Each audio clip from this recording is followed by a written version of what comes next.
Well, hello, and welcome back to Honkai Stereo. I've been farming this. Speaking of,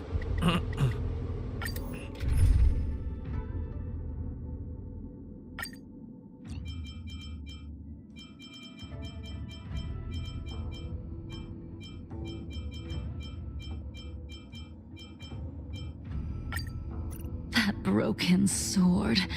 You don't. Savor it for me. okay.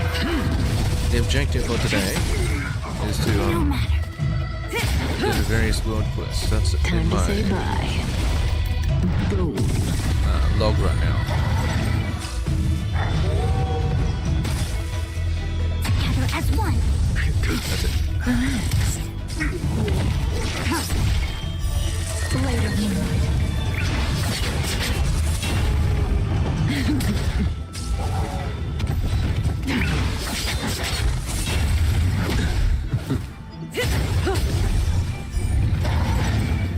Time to say bye. Boom.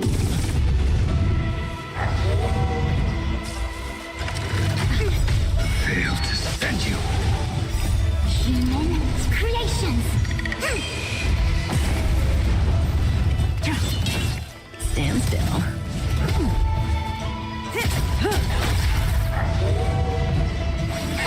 Relax. Your end approaches. Yin and yang. In lunar flame. Didn't hurt. Time to say bye. Boom.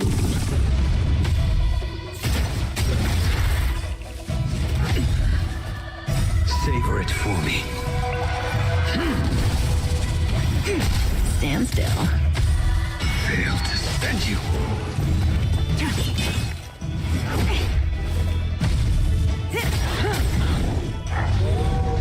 Converge and awaken.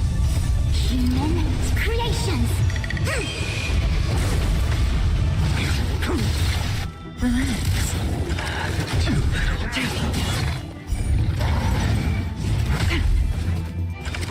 Too little. Time to say bye. Boom.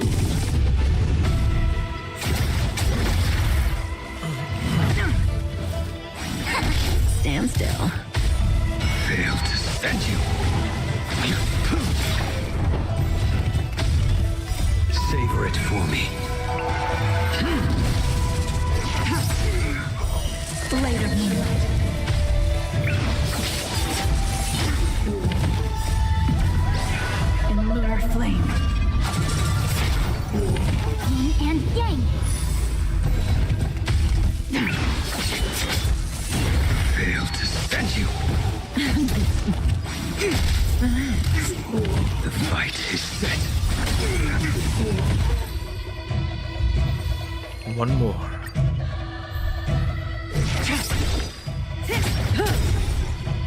Time to say bye. Boom. Together as one. Stand still. Too little. Too little. Later, moonlight.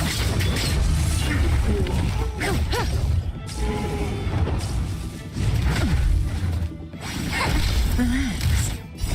Human creations. Your end approaches. Fail to stand you. Savor it for me.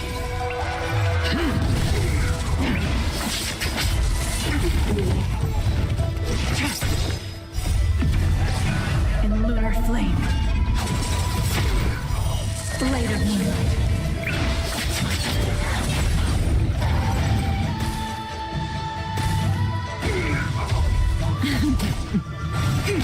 Stand still. Time to say bye. Boom.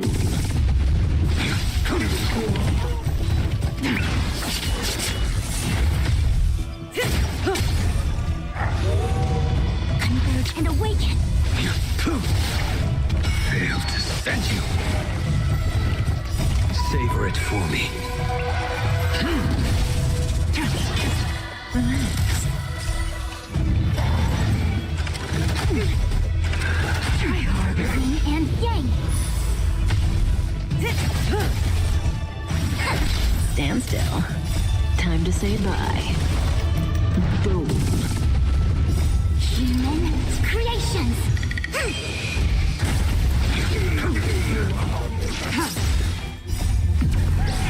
In lunar flame. Blade of moonlight.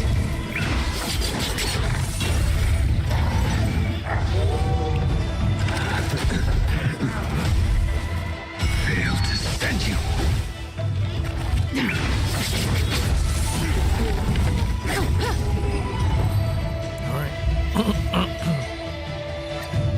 Let us go and begin the first mission, which I can't remember what it is.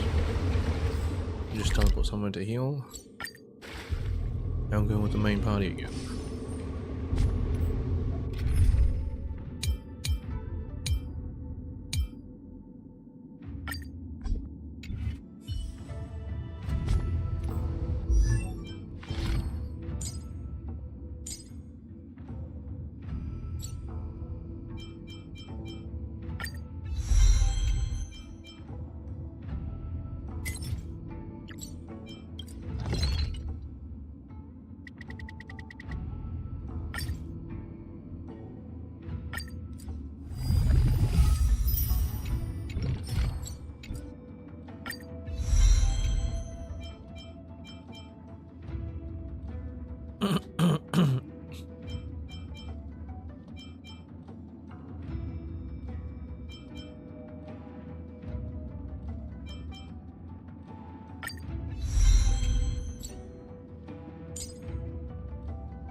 No, I got a message. Clock Diner. What's that? 8510? Anyway. 12 Hours Commercial District. Here comes Panicone's annual food fest. The Golden Hour Thanksgiving event has officially started. Collect materials for free refinement. Limited sale, 3 for the price of 1. Delicious delicacies are available to send via mail. Take part in the event for 7 days in a row to receive special gifts. You can head over to the Commercial District Clock Diner and find out more. Please reply unsub to opt out. Unsub.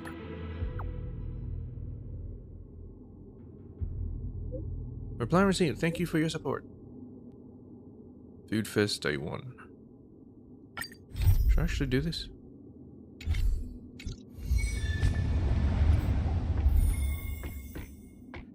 I suppose I should. It's very short.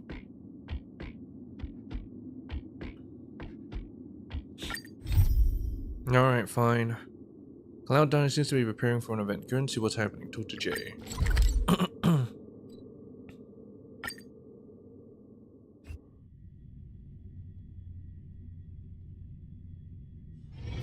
It's getting late. Where to now? I want to do 13 clocks. Or maybe even Slaughterhouse. But I guess I gotta do this first. This will strengthen our position. Will of preservation. Actually, what do you sell, Ferdinand? It is not a good thing. No. Here it is. Give him a kid's meal.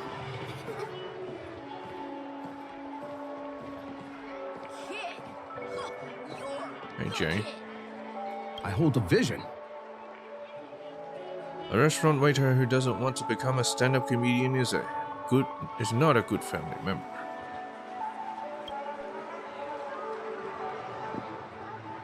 You should focus on your work as a waiter. Oh, come on, what's your sense of humor? So what'd you like to eat? I remember talking to this guy. I need to practice it a few times while no one's around. I heard there's an event going on here. Perfect timing. We do have an event going on. Buy a slice of cake and you'll receive a special Papeshi joke from Jay as a complimentary treat.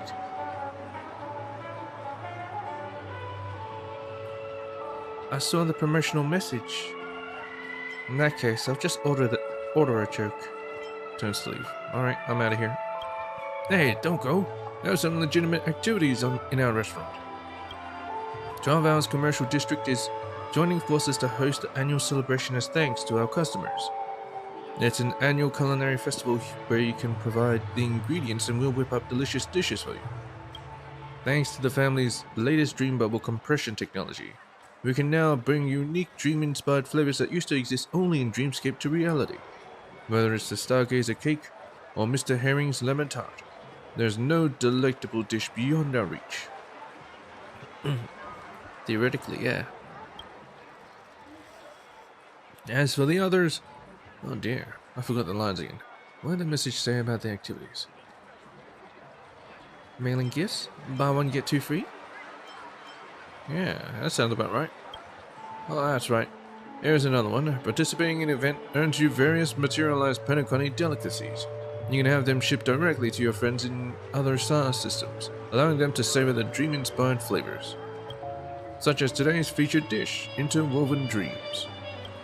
Inspired by the sweetest dreams of 100 customers, the 0-calorie 100-layer sundae layers and weaves together to create a rich and indulgent ice cream texture, securing its top position on the dessert reviews list. Though it can only replicate some of the textures, the limited flavors are even more enchanting, wouldn't you agree? Sounds good. I'd like to try it. That sounds a bit fake. Hey, my friend, don't go just yet. Come and join the fun. If the boss sees the place buzzing and gets in a good mood, I might snag a raise and bid farewell to my waiter day soon. You never know. Required ingredients, submit. Interwoven Dreams, currently shipping. To who? Berta. That's too sweet. Next. Recreating taste with memory bubbles. Interesting.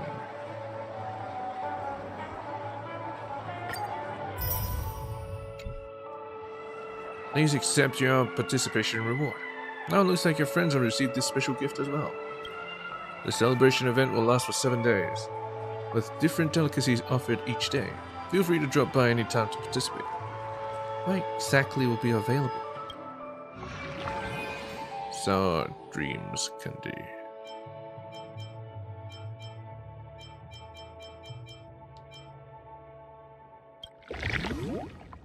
Complete unlock friends response. Alright, go. Here's the promotional flyer for the event. Each day features a unique specialty dish. You can redeem a special gift if you check in for all 7 days. That's the gist of it. I'm off to work on some new jokes now. Let me know if you have any questions. Does that mean I actually have to come in the next day? I need to practice it a few times while no one's around. It's basically like Lieben. I prepared a new story about the Sour Dreams soft candy. Would you like to hear it? Once upon a time, there was a young girl who made a living by selling Sour Dream soft candies. Each day, she would stand near the square, hawking affordable and scrumptious Sour Dream soft candies. One bite and hunger fades away. Come and get 'em. Come and get 'em. I feel like I've heard this story somewhere before. Shh, don't interrupt. The story isn't finished yet. On a particular cold and hungry night, the young girl who couldn't sell her Sour Dream soft candies decided to satisfy her hunger with the candies. She ate one after another, and the extreme sweetness and sourness created hallucinations before her eyes. A magnificent room, a warm fireplace, and a delicious feast. She couldn't resist reaching out to the illusion. And then, did her beautiful dream shatter? Unfortunately, those beautiful scenes were all real. She had eaten too many Sour Dream soft candies, and accidentally woke up from the customized dream bubble. Aren't you amused? This is an actual story a guest shared with me. My dream bubbles are rare, and making sound dream soft candies is relatively straightforward.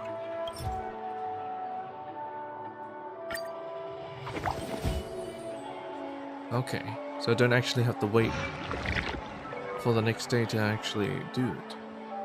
Is this what budget snacks taste like? It's sour. I think I'm seeing things.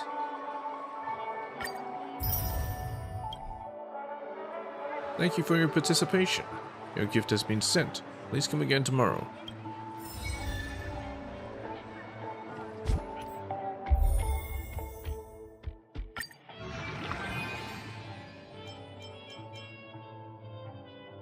Yeah, it's not exactly that you have to check in every day. But once they're unlocked, I could just shove them all in one fell swoop.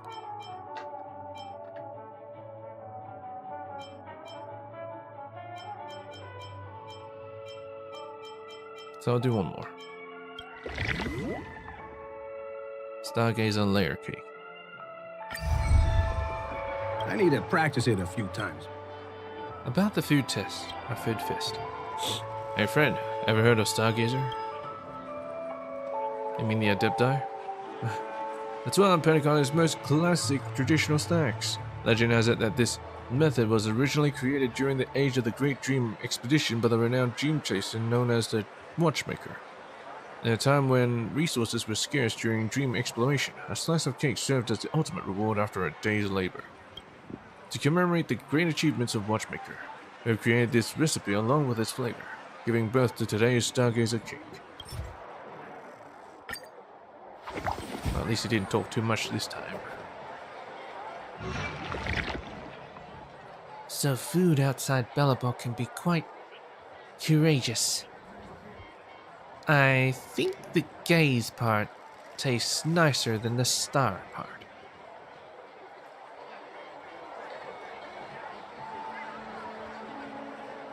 What? If you take the star as the tail, and the gaze as the fish head, I guess? The star pie is just... It's just bread. Or it could just be pancake. Thank you for your participation. Next time I stream, I'll do the other three, and well, I can't stream the last one, so I'm gonna have to do that myself. Alright. We're done with that.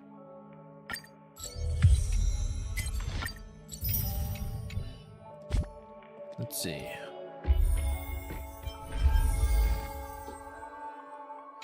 I think it's time to do grinding in the dark.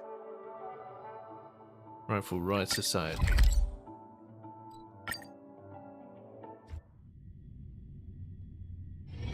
It's getting late. Where to now?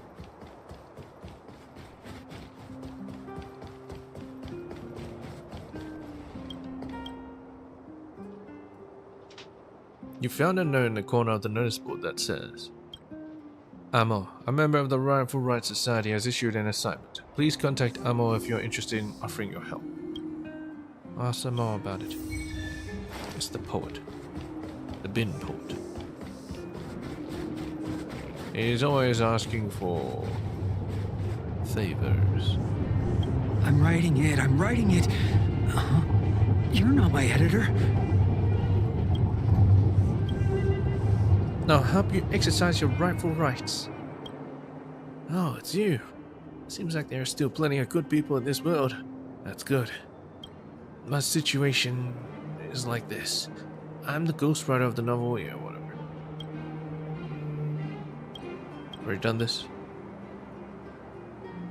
Very good at persuading people.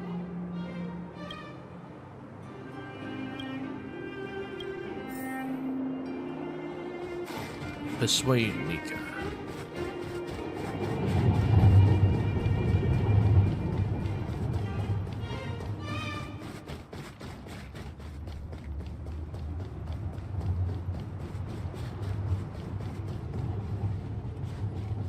Can I take just a few moments of your time?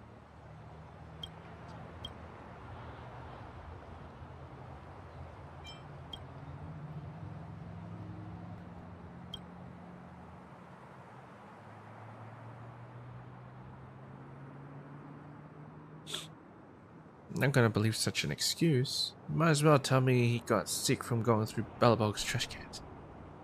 Alright, you saw through me. He did get sick from going through the trash cans. We really did go to the snow plains, I'm serious. Let's switch it up. Trash cans. Didn't have to run with what I said. I know you're here to ask me to leave him alone, right? Tell him not to worry. I'm not looking for him because of the manuscript. It's because my chief editor likes his work and wants to hire him as a column writer for the Crystal Daily. Since he's always hiding from me, I never get to tell him about this. Would you please let him know when you see him? If he's interested, he can come directly to our office for discussion. Chief editor really likes his work, and our terms are negotiable. We won't have to sigh all day while hugging a trash can anymore.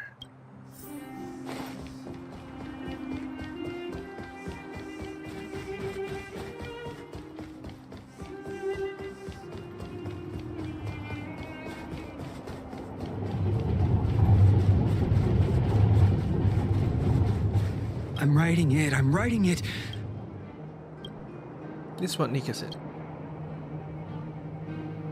Don't know what Nika said. So, that's how it is? This is a trap. I won't fall for it. She just wants to find and torture me, lock me up and force me to write. I'm never leaving my trash can. This is my only home. I'm sorry. I was so engrossed in feeling sorry for myself that I forgot to thank you. Thank you for running the errand for me. These are my only savings. Please take them. These are only savings. Good day. Well, anyway, quest time. 13 clocks. Yeah. Let's do this.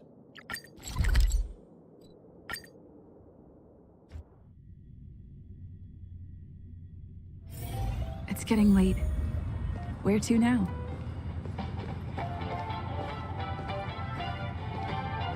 Clocky statue. Tick-tock! Here we are again, my gray friend. I rarely run into people who can see me, so I must make use of this opportunity to tell you all the wonders about Dreamville. See that statue in front of you? Tell you what, it is made based on me, Lucky. Wow, that's amazing. I can tell. I'm not blind, you know. Just be super enthusiastic. Tick-tock, tick-tock. There are more secrets about this statue. Next, I'm going to tell you things I only reveal to my friends. You do occasionally receive a great kind of golden banknote with my face on it during your journey in the dreamscape, right? What's that? Haven't you come across it? It doesn't matter. You'll get one sooner or later by exploring the dreamscape more frequently. Here comes the crucial part, so listen closely. Many have no idea that these golden banknotes can be used to replenish my dream energy. By handing those golden banknotes, let's call it clock credits, to the statue, I'll become more famous and influential in Dreamville. The more energy the statue acquires from clock credits, the sooner everyone in Dreamville can see me.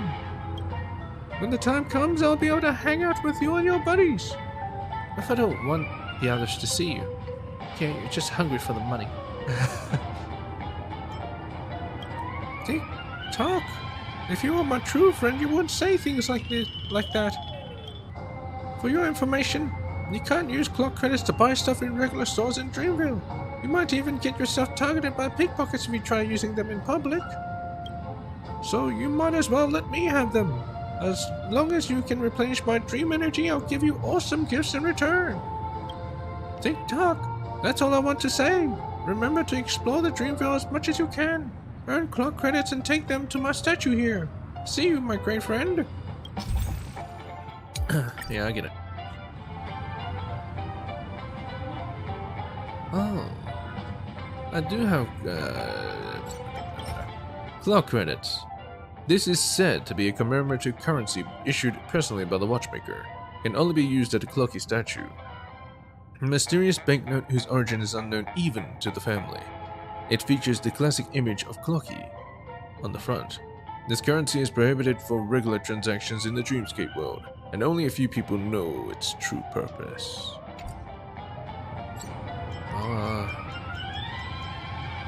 Let's pay, I guess. Oh boy! I've eaten too much this time! It's already level 10.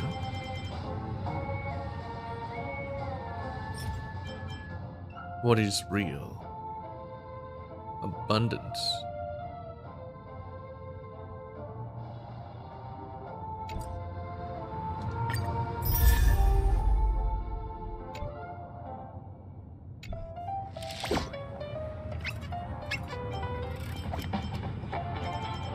Please continue the Trailblaze mission to raise the Clocky statue's max level. Oh, I see. Big fish, tiny pond. Let's know what Clocky has to share. Alright, well, what you got, Clocky? Wow! I'm surprised you've gathered so many clock credits for me, my great friend. That's terrific.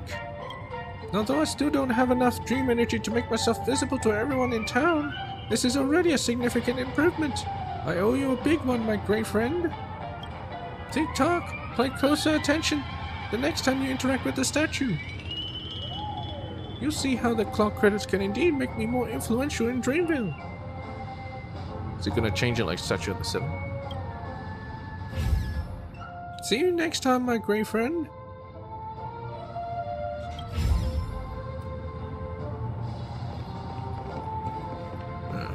Checked out. Did it get a bit more golden? Maybe.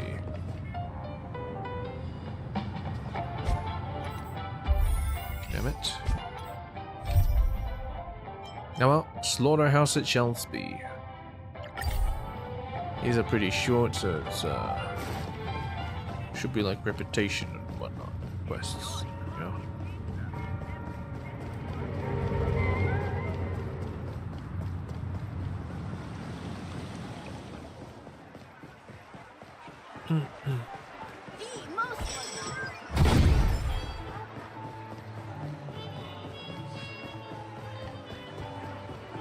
Singler, investigative journalist. Time to get to the bottom of this. The syrup inebriates the tongue, and at night entrances the eyes. Entrances the eyes. I wonder what prevents your heart from forgetting to linger. What?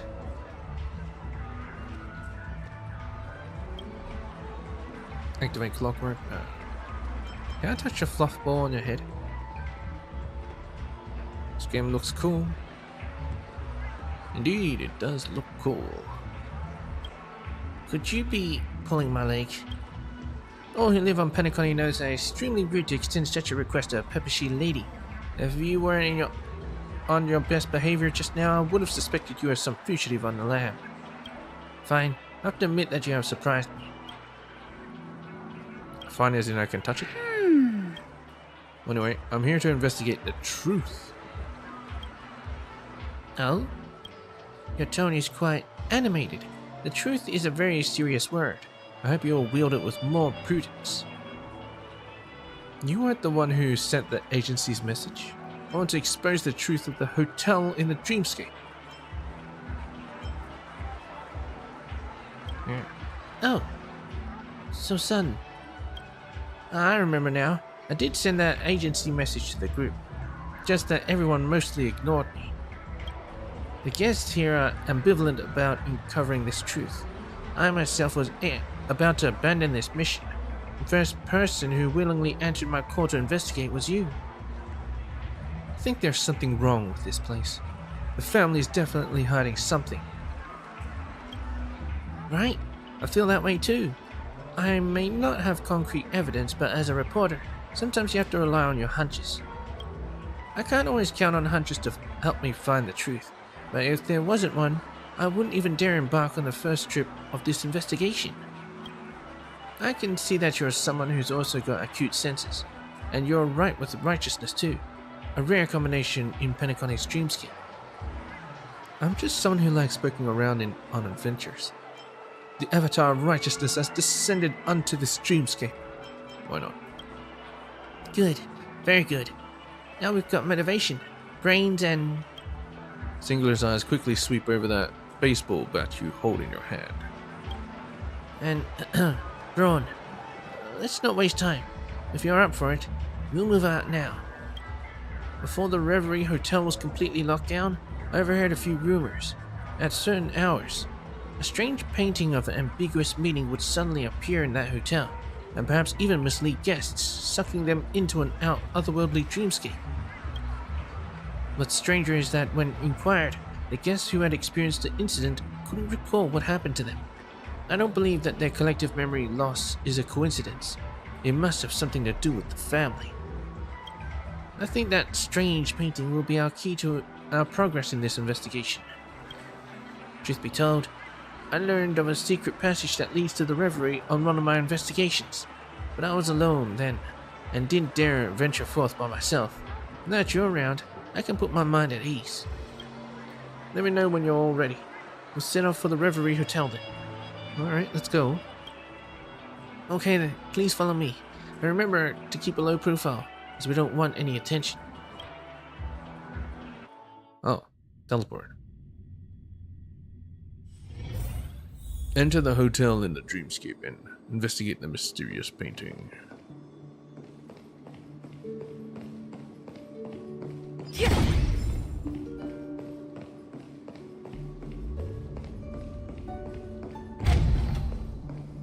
Oh, it's right here. This is it. That creepy painting floating in the middle of the hotel hallway. And it may even devour lost, unwitting guests too. Its existence is ironclad proof that the family has lost control of their dreamscape. The family must already know about the strange happenings in the hotel. These paintings are just one of the more explicit examples. My conjecture, and that's mere conjecture, is that they had already planned to keep these anomalies from the guests in the first place. But guests going missing are too conspicuous to hide. When the situation went gradually awry, the family decided to shut down the hotel indefinitely. A reasonable deduction? I still have no proof. You've filled in a few too many blanks. I don't know, if people are disappearing and the family chose to cordon off the area, yet you're still poking your heads into it and disappearing, I don't think it's the family's fault.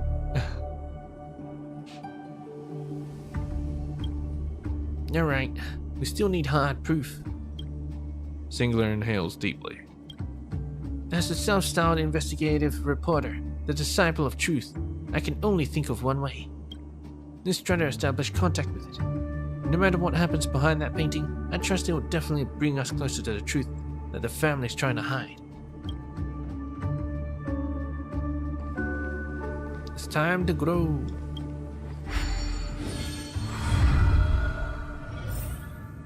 Whoa, what is all this? This space, it's like a total mess. Chill out, Singler. You're an investigative journalist and you should stay cool. Anyway, maybe we can start gathering clues, miss. You go ahead and I'll try to keep up. Can we play as a peppish? I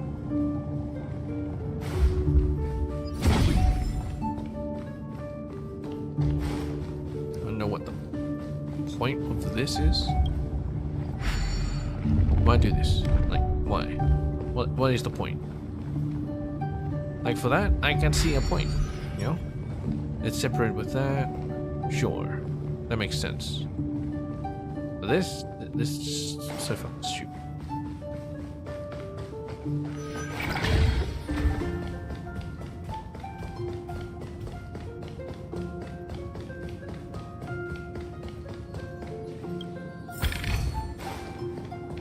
Is this a note? We'll have to hear what's written on it. Anything useful? Shame that it's so scratchy. Let's check out the places.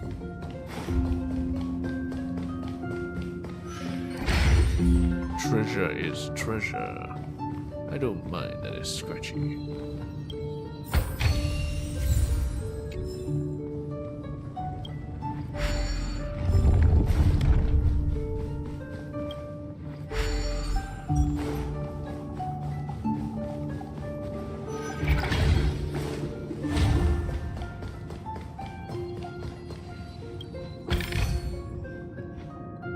think we've collected all the clues in this area, right? Looks like that's all of them. I think it's time to sort out the clues we've gathered so far. Miss, of course, we really should get out of this place. I'm feeling a bit woozy. Talk to Singler.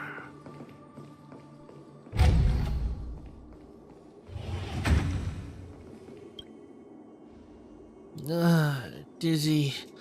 So dizzy. This puny body of mine really can't take much more of this torment. You, on the other hand, look refreshed as all heck. I'm impressed by your constitution. Nothing I haven't trained for. You should work out more. You're right. Anyway, let's piece together the information we obtained first. See what we found so far? This moment is finally here. Before I entered the dream today, the shift lead found me and had a long, earnest chat with me. He spoke too fast, and I couldn't catch most of what he was saying, but I still sort of understood what he was trying to tell me. He feared that I would be in grave danger when I entered the dream this time, if I can't complete the mission successfully. The family will surely banish me from their ranks.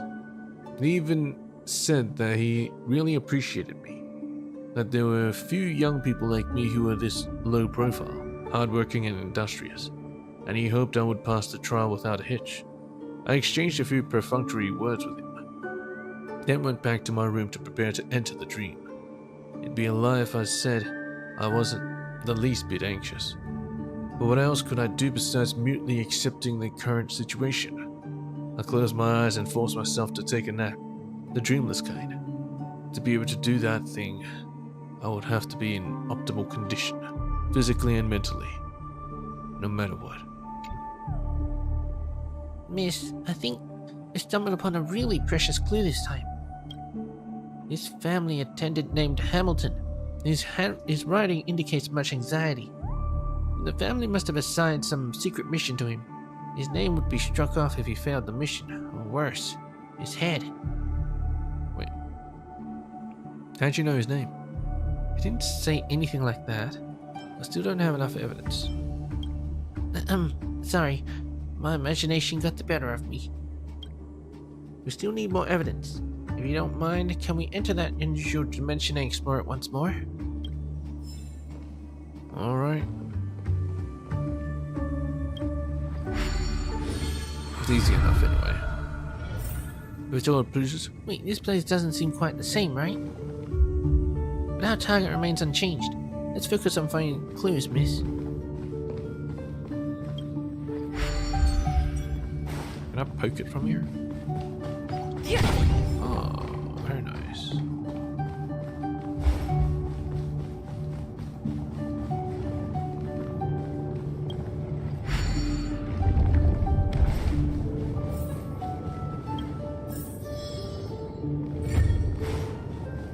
Find all scattered jigsaw pieces.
Nothing to say?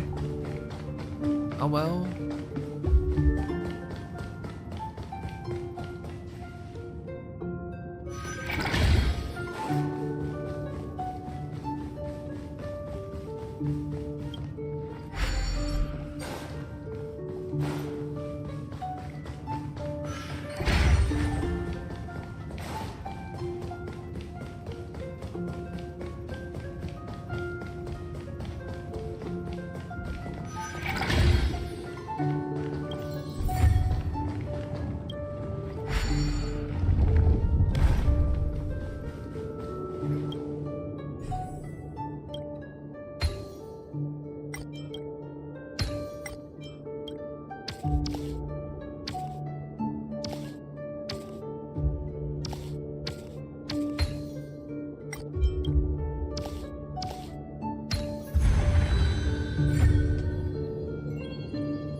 I think we've collected all the clues in this area, right? Looks like that's all of them. Let's piece together the clues we've got, miss. Still don't know my name?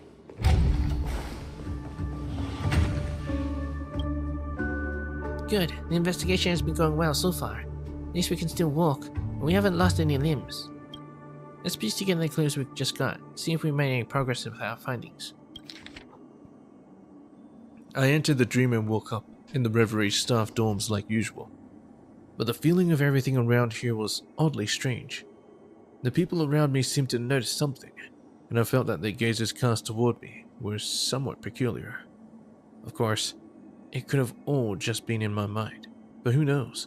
Someone who wasn't very acquainted with me on most days suddenly slapped me on the shoulder, like he was trying to encourage me, but I didn't even remember what he worked as. A dreamscape motivator? Damn it. It was like my memories were erased by someone. Jeremy and I traded a few lines, mostly about those strange happenings in the hotel in the dreamscape. Paintings suddenly appearing, musical instruments attacking guests and such. It all made me somewhat nervous. You know, it's strange. He was the closest to me. It felt like he completely didn't know what I was about to face today. I even forgot to tell him before. It's fine. This is good too. One person fewer to worry about. I changed into a jet black outfit. Black makes me feel safe. I waited for a while at the dorms, so anxious that I couldn't even sit still. God knows how many times I paced the room. And then I heard a knock on the door. The attendant, Hamilton, entered the hotel in the dreamscape, and the people around him started looking at him funny. I now have ample reason to believe that this attendant's experiences must be relayed to the Reverie shutdown. It doesn't matter what secret assignment it was that the family gave him. It definitely didn't manage to complete it. Or this place wouldn't be in this state now, would it? It's unfortunate that there have no crucial... has no crucial clues recorded in the notes of journal so far. We have to keep investigating. Let's go. We'll have to try again.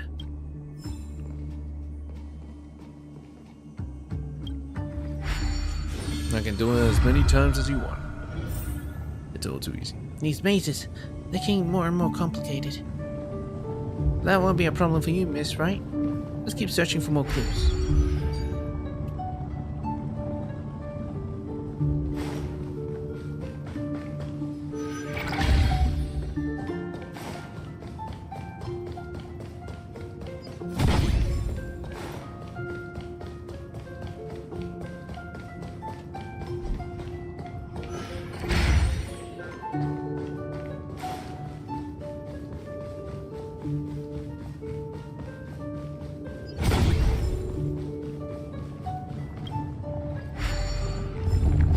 Will of preservation.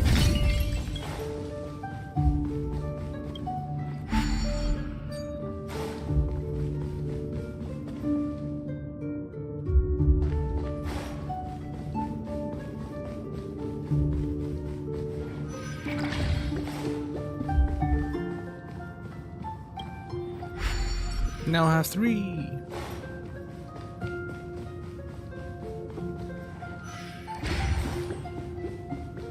Bloop, bloop, bloop, bloop.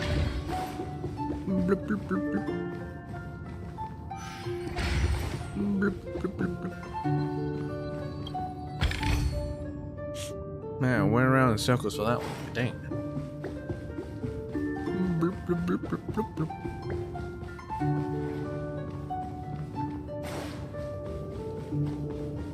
Alright, with 3 I can pretty much get everywhere.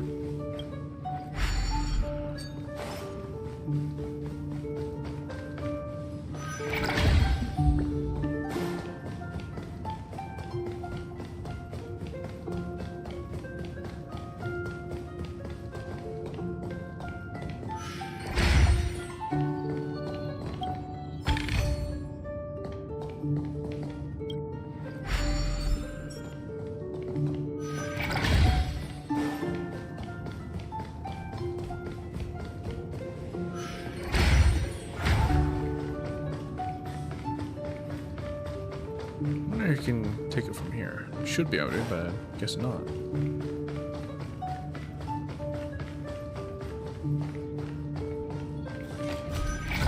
See ya.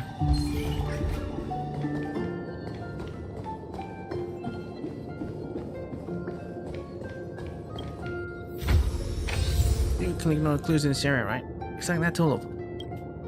Let's piece together the clues we've got, miss.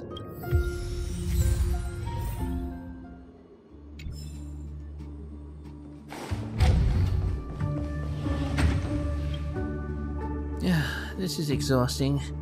I'm sure you know the hardships of an investigative reporter now, eh? Come on, let's gather the clues we've obtained this time, and see if Hamilton has said anything else. This was still so surreal to me. I finally had a chance to meet face to face with the Lady Siobhan. She is a prominent figure among the Iris family. Her position only second to the head. I heard from others that she preferred solitude and freedom and seldom showed herself. To think she was going to be appearing under such circumstances and to interact with a lowly lackey like me. I was extremely nervous initially with all my words stuck in my mouth, but Lady Siobhan's words had a certain charm to them, which quickly settled my nerves. She explained plenty of important matters to me, that the hotel in the dreamscape was recently experiencing anomalies, the efforts that the family made to combat this phenomenon, what us attendants should be watching out for, etc., etc. She was extremely fastidious in her elaborations, and even I was miraculously alert, absorbing every single word that she uttered. Finally, Lady Siobhan told me that, in the face of unprecedented disaster, every Iris, all family members had to be prepared to draw their weapons, to protect our guests' interests. We had to stand between them and every horrific event that could present the slightest threat. To be honest, I really don't know. I didn't know if I was ready. Siobhan. The name isn't familiar to me. But in the journal, it's pretty obvious that Hamilton admires that woman. If it is as he said, this Siobhan wields authority second only to the head in the Iris family. Which means she must be the one who gave Hamilton the mission. What exactly did the mission entail? Erasing a guest's memories? Suppressing the anomalies in the dreamscape? Finding the source of the monster propagation? The notes reveal nothing on this. Honestly, I'm getting a little impatient.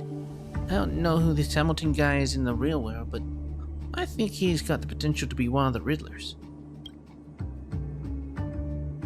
But since we're already here, it'd be a waste to give up now. Let's try one more time, miss. I think you're very curious about how all this will unfold as well. Not really, I'm just in it for the ride. One final time. Yeah, I'm already sweating. Just looking at this labyrinth. I'm counting on you, miss. I have a hunch that we're getting really close to the truth. Alright, give me the thing.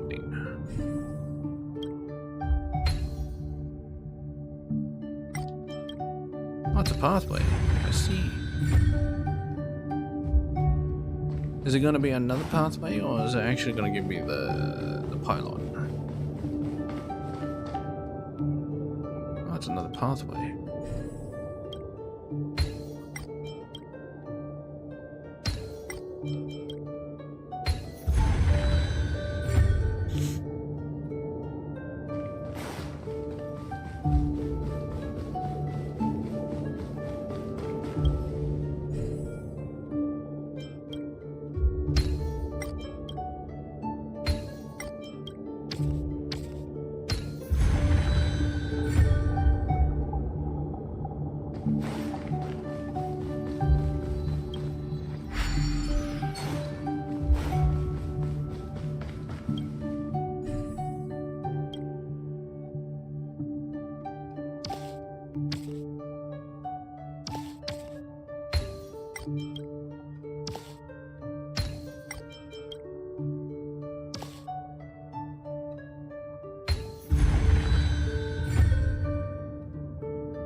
What's us telling me to go over there now?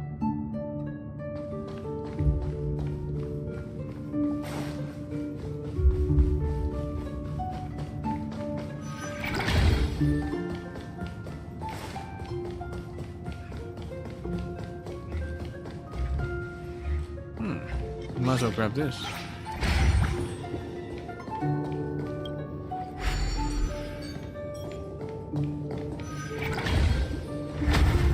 Excuse me.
Yeah, replenish.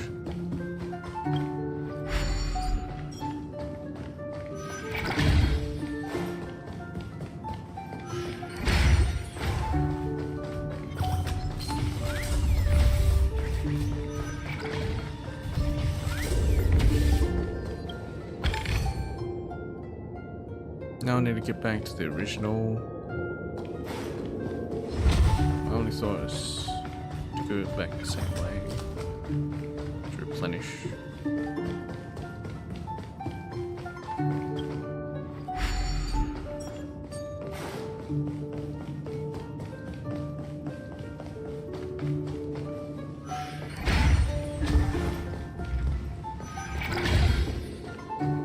There we go.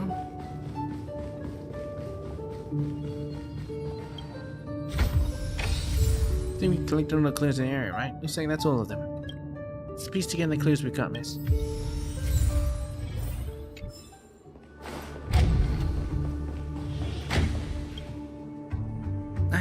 Miss, I think I'm at my limit. I hope that Mr. Hamilton will get to the point this time and stop beating around the bush with his entries. Hurry before I faint. You must look at the clues. I did it. Praise the Great One, I managed to secure my job. I couldn't even call myself an iris. I could even call myself an iris. The entire ordeal was intensely harrowing. I tried 3 times, failing within 5 seconds on the first 2. But with the final attempt, it was a miracle that I actually pulled through. Relying on some meager strength of harmony, I resonated my thoughts with that blasted plate and that disgusting piece of sponge. I held on for 20 seconds, successfully making that plate spick and span. I even used my telekinesis to turn the tap on and rinse the lingering soap bubbles on the plate. All around me were applauding, and I thought I spied Lady Sealbun from the periphery of my vision. Having completed this step, I wouldn't just be some insignificant trainee any longer. I was now a proud member of the Iris family, now and forever. Was he, he's washing dishes. Within the dream bubble, or whatever, within the dream. And he was using telekinesis. And it was all a trial to become part of the family.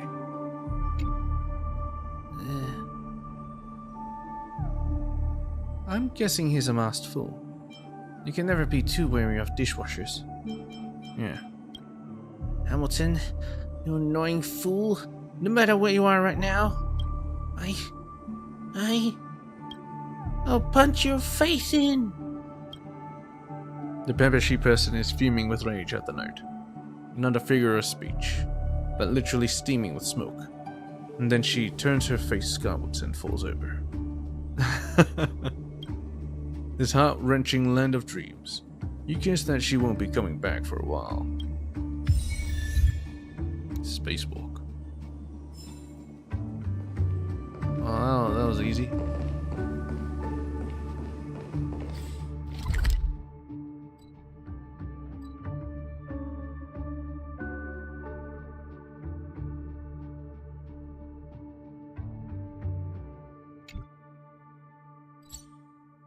Dream Ticker Supervisor. Well, anyway, next quest, Cosmic Star.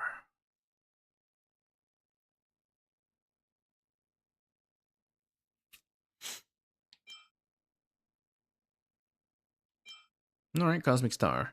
According to the Sweet Dream Times reports, a certain deceased superstar has appeared in Penacony. Intrigued, you decide to catch a glimpse of this superstar. What is it, Michael Jackson?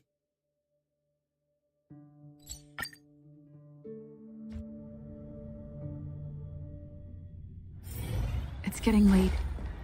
Where to now? No window shopping.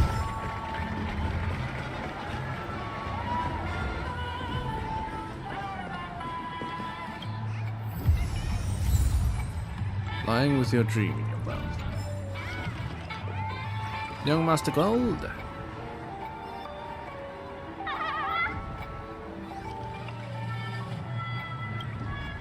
I need a few hints. She was so connected. Oh yeah, whatever. Redeem token. Sure. I have a magic coin. Just tell me where it is. I'm fast remembering it now. And that's right, there's a helper who's afraid of the cold. He gets sleepy at night and will find real place for warmth and rest. Look underneath the pinball machines. Maybe it's hiding there, Chirp.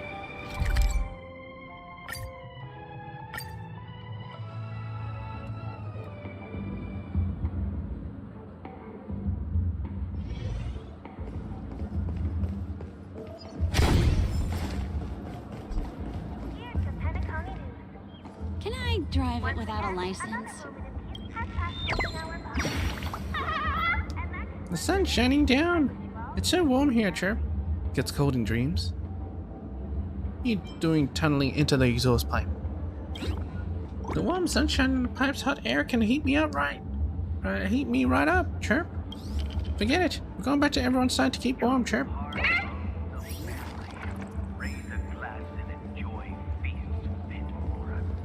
Oh yeah, isn't there a Hanu thing? Let's see. Hanu's prison break.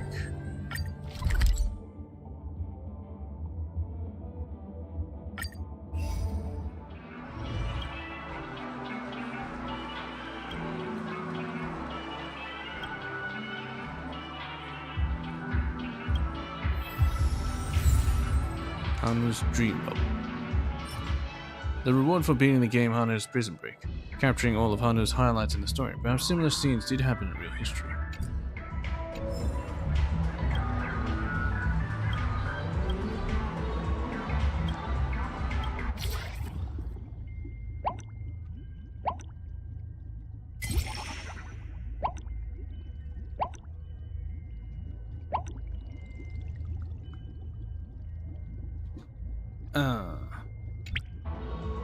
Aren't I missing something? No, it doesn't matter. I'll check it out later.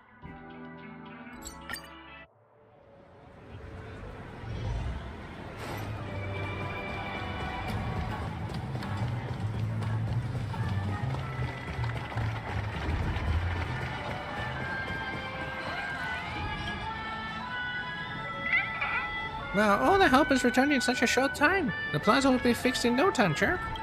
Here's the reward that I promised, Chirp.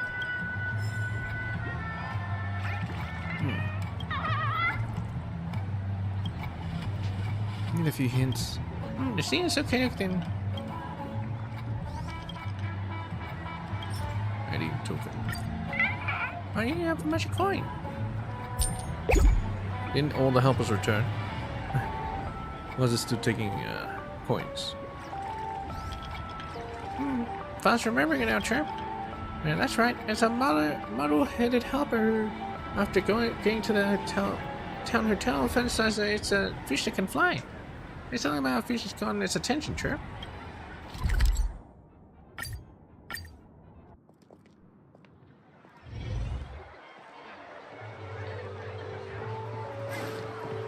All that education and it's...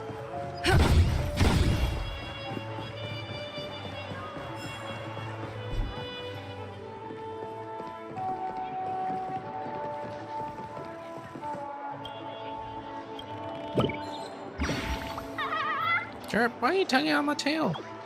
I'm swimming here, Chirp. That's the hair on your head. How can birds swim? There's the hair on your head. That's my tail. I'm a fish, Chirp. I'm going to head to the So Glad pool to swim later. Gotta find peeps to watch me swim, Chirp.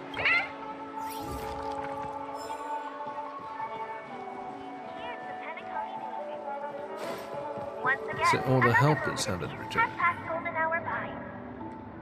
And that concludes the news.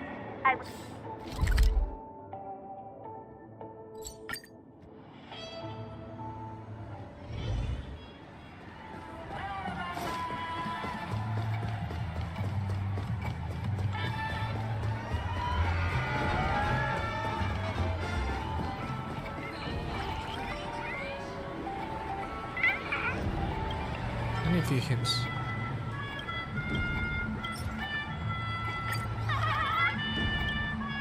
How many birds are there, really?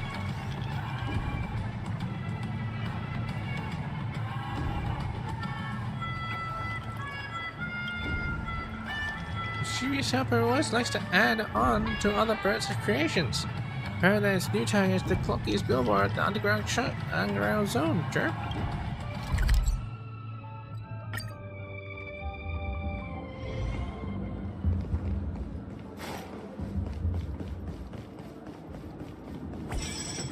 Introducing the new movable Shadow Sentinel. Give your child the perpetual joy they long for.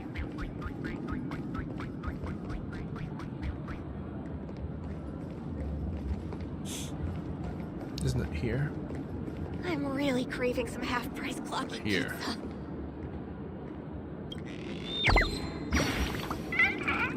What's wrong? Is there a problem with my acting, Chirp?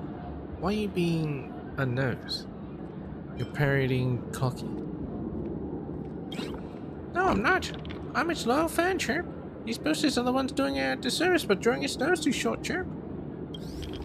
Again, I should return to my other peeps to talk about Clocky's stories, Chirp.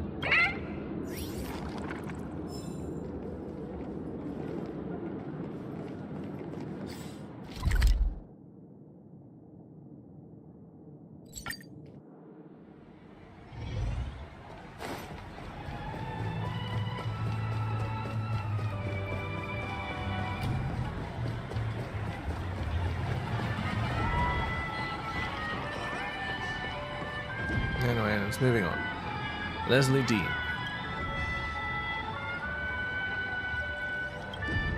The man before you has not noticed your presence. You do not blame him. You find your eyes tracing his chiseled jawline. You find your eyes tracing his chiseled jawline and becoming immersed in the glow of his residual radiance. You almost lose yourself. What? My apologies. I was preoccupied and did not notice you here. I nursed you there. Are you here for an autograph, too?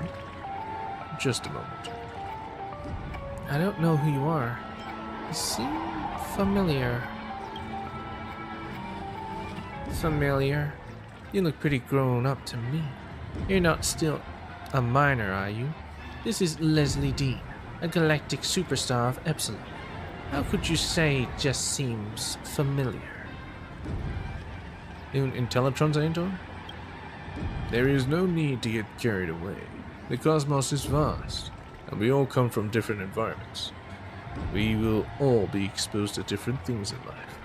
I'm merely a regular actor, far from the level of a superstar that can illuminate the entire universe. He's so elegant. He's so modest. Why is everything going dark? Please excuse this terrible force of habit. I simply assumed that you were here for an autograph. I would not wish to seem arrogant. Please accept my apologies. You're too polite to be famous. How can I be sure that you're really Leslie Dean? You're too polite to be famous. What are you even saying? Look at this autograph. How could someone forge this? This must be the real Leslie. The young lady is right. I was suspicious at first, but when I saw this elegant signature, I was sure. I knew the Aeons would not be so blind as to allow a rising star to come crashing down so soon. Crashing down? I see you really don't know anything about this. I happen to have a newspaper cutting from the incident. Read for yourself. Well, carry on, you even in a dream? I didn't realize you were that crazy of that kind of crazy fan. Don't tease me. The snipper is here. Take a look for yourself. Clippings from fans. Devastating news. Cosmic superstar Leslie Dean passes away. Breaking news from Epsilon E News. According to reliable sources, the Galaxy-class cruiser, known as the Nebula's End, exploded 7 system hours after departing from the Epsilon X United Skyport. Epsilon 10. The cause of the incident is still unclear. The Epsilon Merchant Guild promptly dispatched a fleet for the rescue operation, but no survivors have been found so far. Leslie Dean, a rising star in the entertainment industry, and hailed as the Cosmic Star, is reported to be one of the passengers on the Nebula's End. All of us from Epsilon E News express our deepest condolences to the families of the passengers and crew members who lost their lives in the explosion. Well, why did it explode?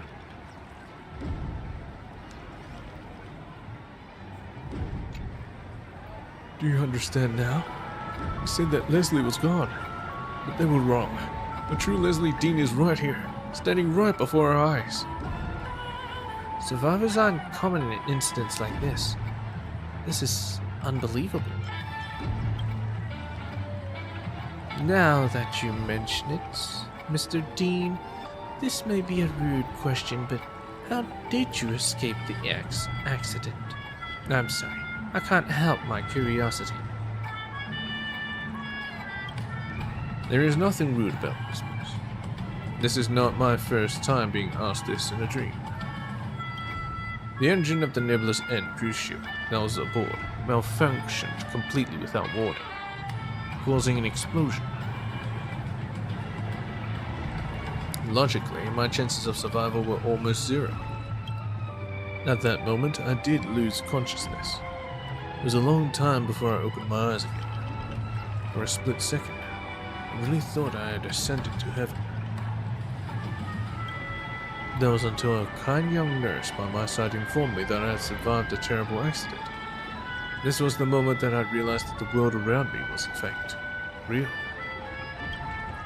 I was told that when the explosion occurred, there was a spaceship named the Knights of Beauty that happened to be passing by Nebula's End. At that moment, a heroic knight boldly charged into the scene of the disaster without concern for his own safety and searched for signs of remaining life. Finally, he found me. Unfortunately, I was the only one that he found. As for the many souls that deserved to be rescued aboard Nebula's End, may they rest in peace.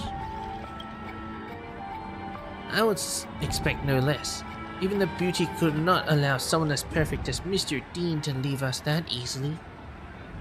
Could that have been Argentine? What happened after that? Did you not plan to make a comeback? Regrettably, though, I survived. The accident has caused irreparable damage to my body. I am unable to continue with my acting career.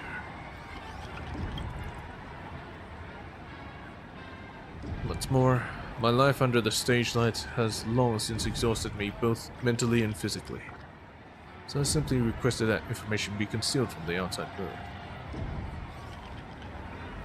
that I may continue living a regular life. That was when someone reminded me of the existence of Honkai. In this dream world, I am able to return to my life as the Leslie Dean I once was, and forget the pain that this tragedy inflicted on me. Being able to meet you all here, who continue to support me as ever, my heart feels truly joyous and blessed. Leslie Dean raises his slender finger to gently wipe a pearlescent teardrop from his eye. To your side, you hear a number of his fans, including the Intelligent, gasp in unison. The charisma and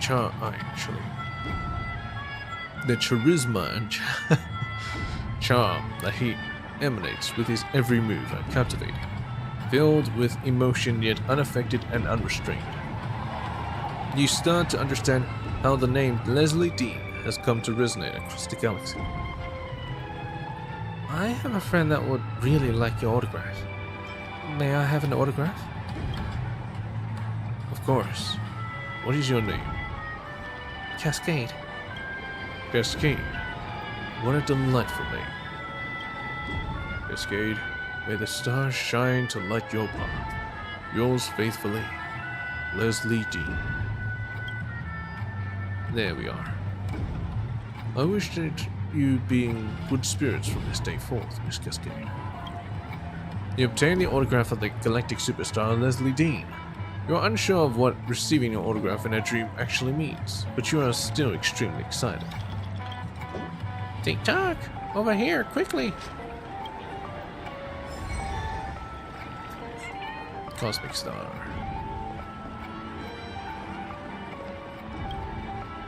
Tick-tock! There was something off about that person. You mean Leslie? You mean the people crowding that man?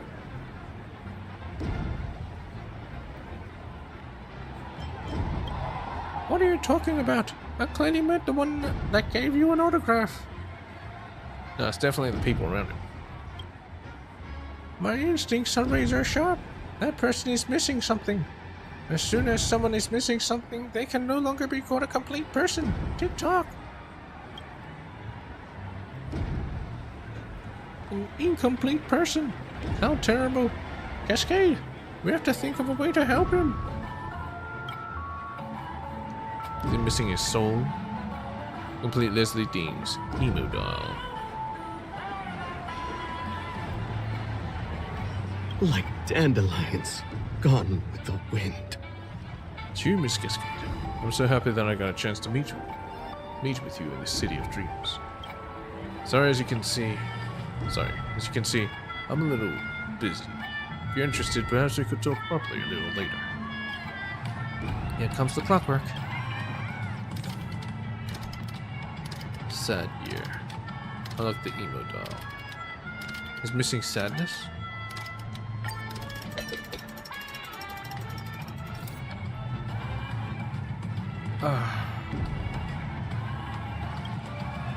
Mr. Leslie? What's wrong? You feel unwell? No, things like that shouldn't happen inside a dream.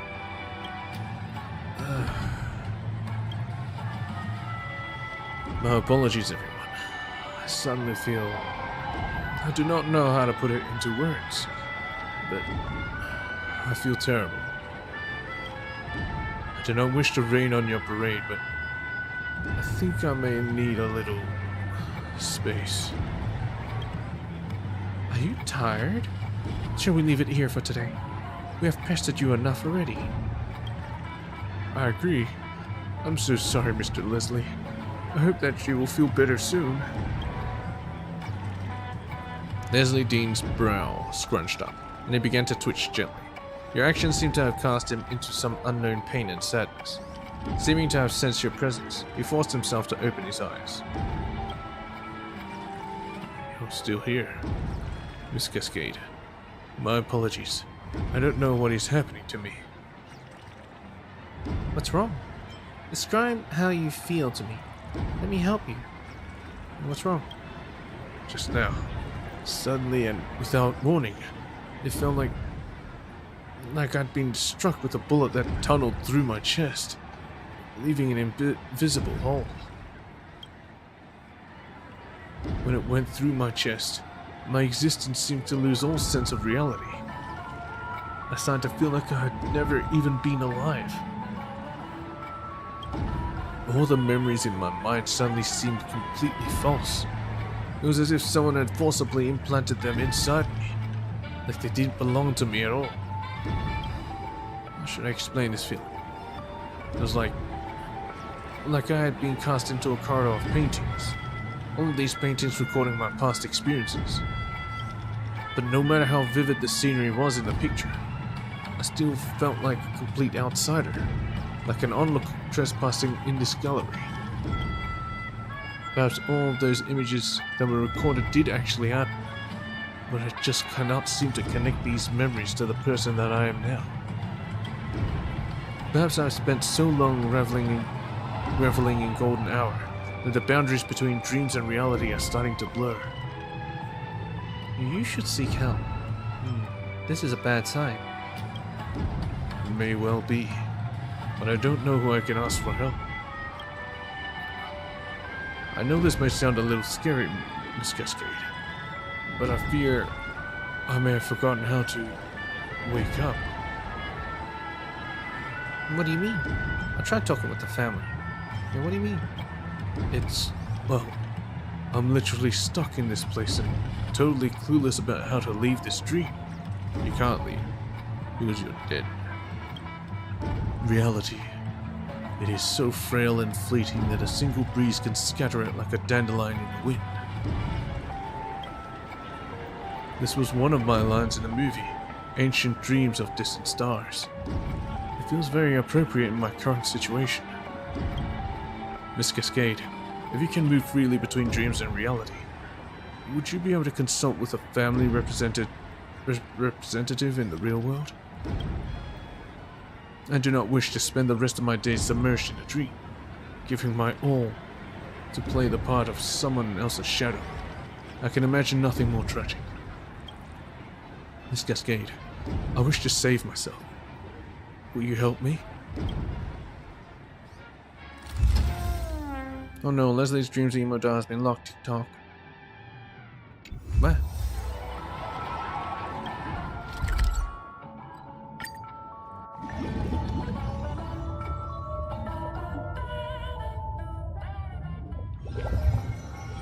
It's getting late. Where to now?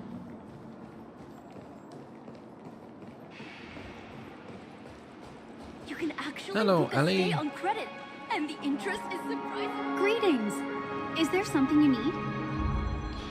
Leslie Dean needs help. Huh? Leslie Dean? I know that name. I remember. Isn't that the name of that superstar that passed away? When you say he needs help, you mean...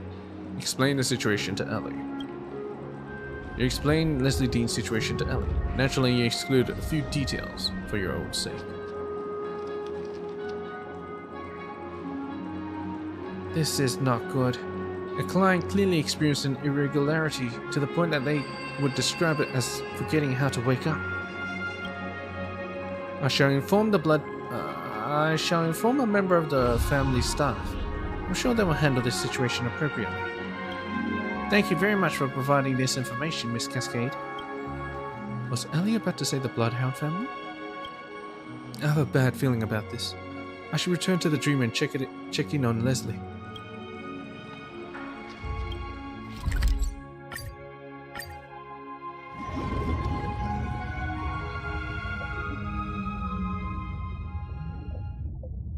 He's no longer there. It's getting late. Where to now? It's been removed by the family.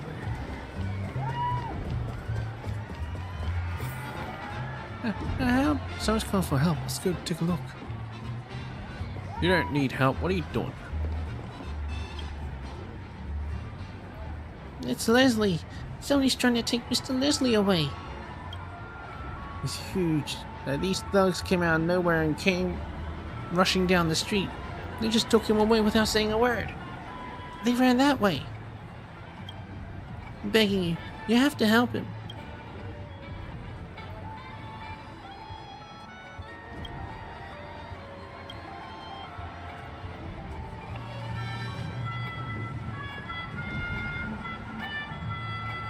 Who are you?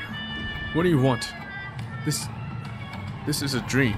You can't take things you steal in a dream back to reality with you.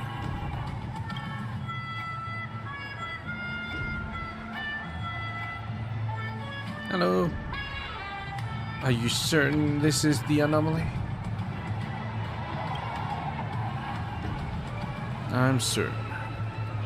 His existence here has already violated multiple conditions of the dream agreement. Actually, indifferent probably is the one. I am certain. His existence here has already violated multiple conditions in the dream agreement. Understood. Begin the removal process. What are you doing? This is bad. I have to stop them. Hiya! Okay, it did work. Who is this? It does not matter. Interfering with family enforcement is a breach of the dream agreement. They must be removed along with the anomaly.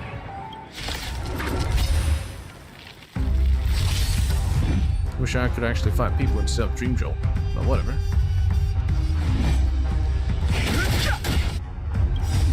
The truth of life and death. The sanctuary is but a vision. That'll take more than medicine.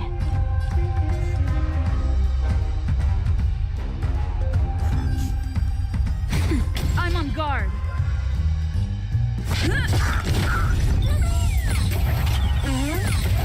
Tough luck running into me. You can't run. Not a scratch. Try that again. Fighting is meaningless.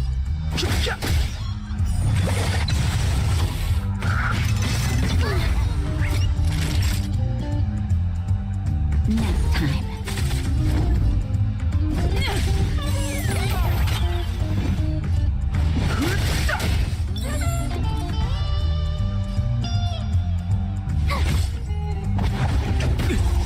You can't run. Gotta try hard to watch this awesome move. Too late to repent.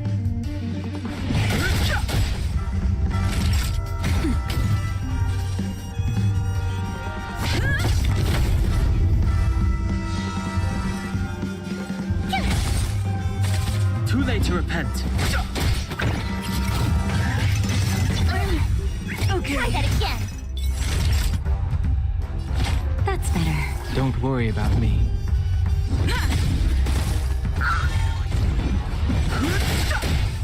My turn. You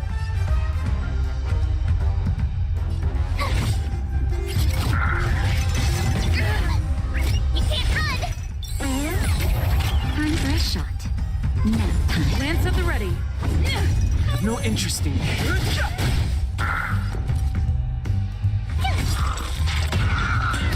Naughty child.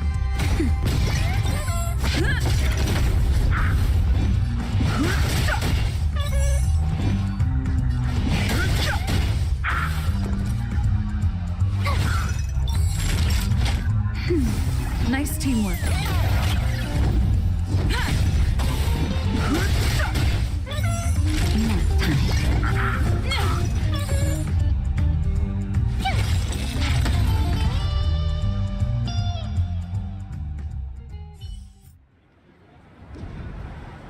Where'd the people go?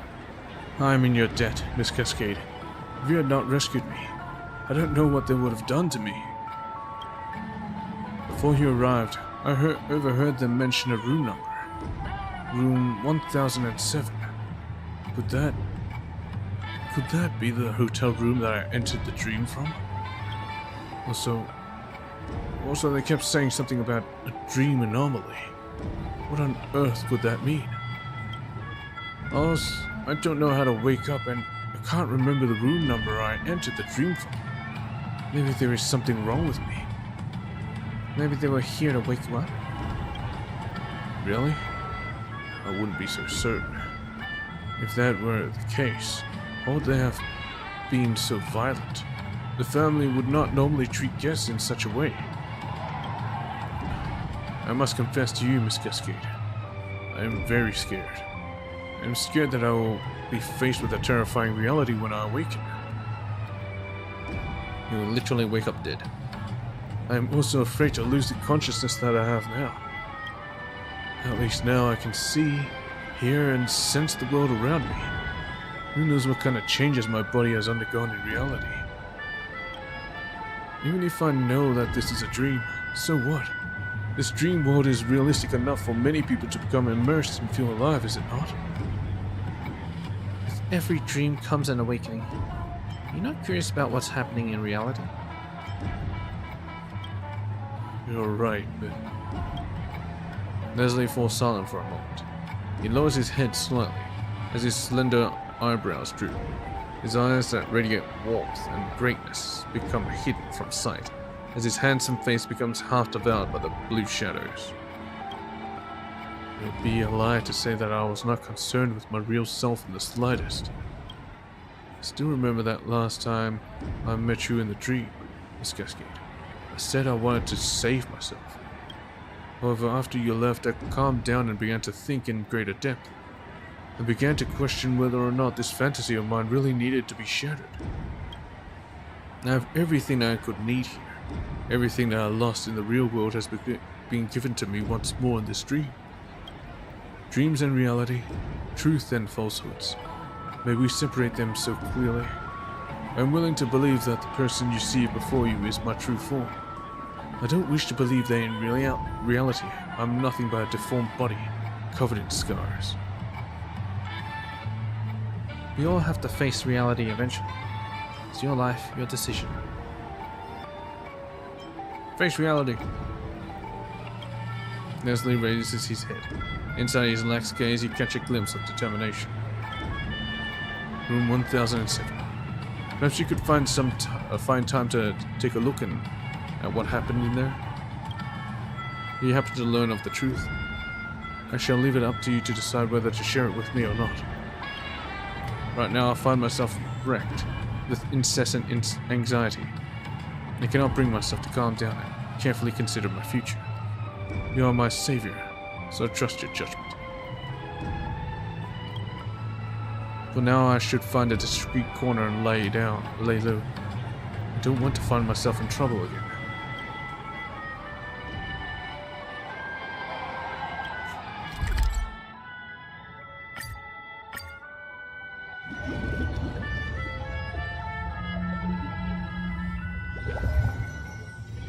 It's getting late. Where to now? One peach soul glad? Shaken? Why isn't there a sugar-free?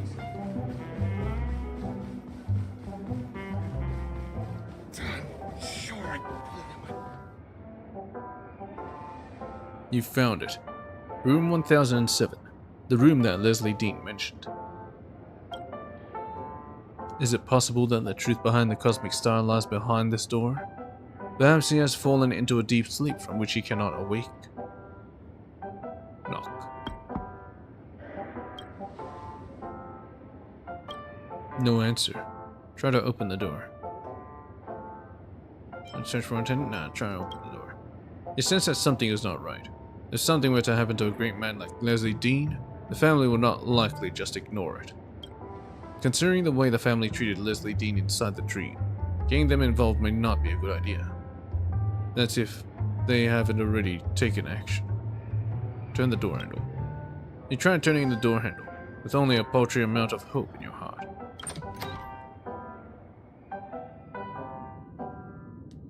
The door is unlocked, but there is no guest to be found sleeping inside.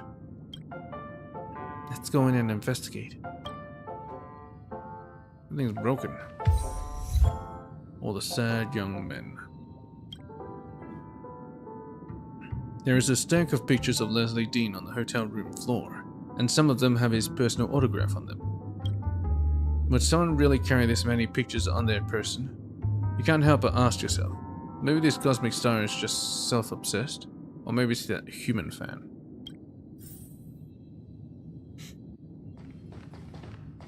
They trashed the room. At first you could not understand why paper checks would still exist in a world like Penacony. But having read what was written on the paper, you understood. Having this string of numbers printed on each note, especially, was a sign of the family's dwindling patience. The guest staying in this room is already nearly 2 weeks behind on payments. It seems that the family's attitude in treating overdue guests is more lenient than you imagined. Is Leslie Dean's situation already so dire that he can no longer afford the room fee? This would not be surprising, as news about Stars going bankrupt pops up in the International Peace broadcast almost daily. Oh, a chest.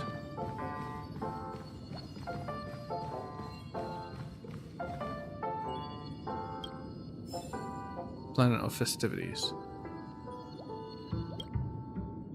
There is a movie playing on the television. Quick cuts and dazzling special effects quickly overwhelm your senses.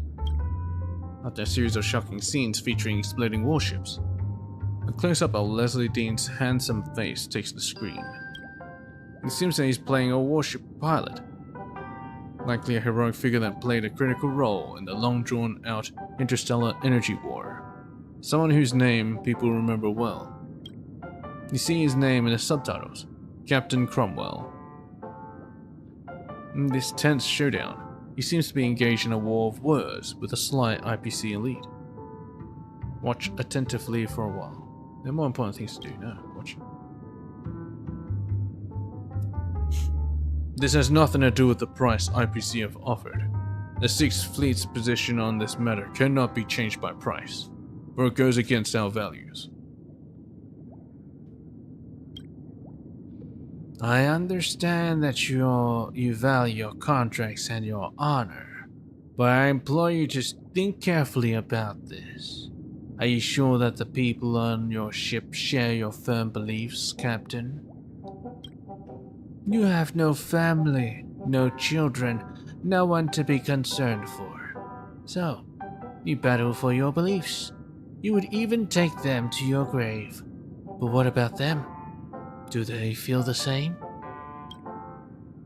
You imagine yourself a martyr and a hero, but do not forget, when it comes down to it, you're no more than just a group of mercenaries, warmongers that settle matters for credits. Do not think the afterlife has a place for you, Captain. I've never believed in life after death, Mr. Thompson. Nor do I think that you believe in these ideas that you spout. You do not understand me, let alone the men by my side. There is one thing that you should have understood by now. The reason that I'm the person sitting here in discussion with you is not because I am the so-called captain, but because I am the only person that can withstand your obsession with money. Honestly, it's taking all of my strength not to spit in your face. I will give you 5 minutes to take your paper scraps and get lost back to your ship. Tell the IPC directors the Sixth Fleet shall visit Pier Point one day. Oh, intense. Intense. Gimme. There's Looks no one good. here.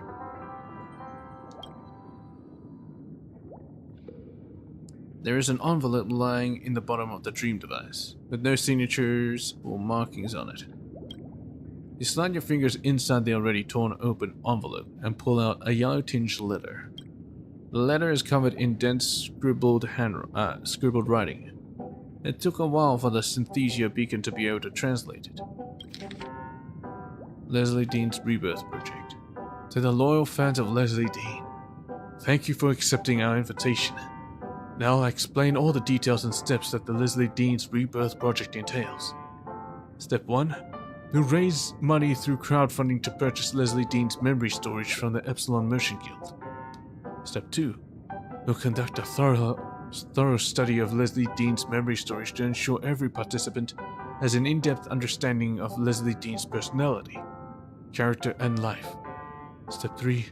We will visit Penacony and create a Synthesia dreamscape with the dream technology there. By drawing from Leslie Dean's memory storage and our impression of him, we will reconstruct the body, mind, and spirit the cosmic star in the dreamscape. Ladies and gentlemen, we all are the witness to Leslie Dean's short-lived yet scintillating career. His sudden demise has left us all devastated. If you feel indignant about his fate, join the Leslie Dean's Rebirth Project. We will have the opportunity to make up for the regrets and bring Leslie Dean back to his brilliant life.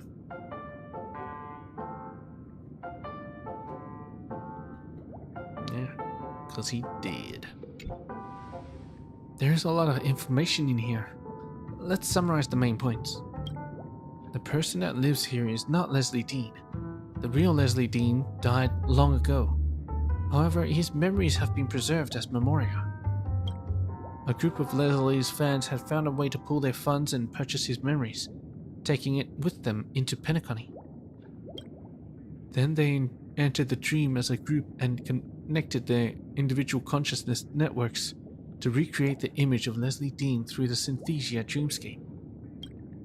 The Leslie that I met in the dream, though infused with the memories of that cosmic star, was nothing more than just a fabricated fantasy.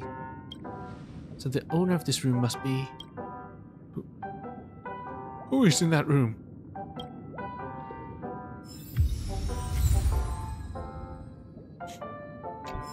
Talk to the janitor.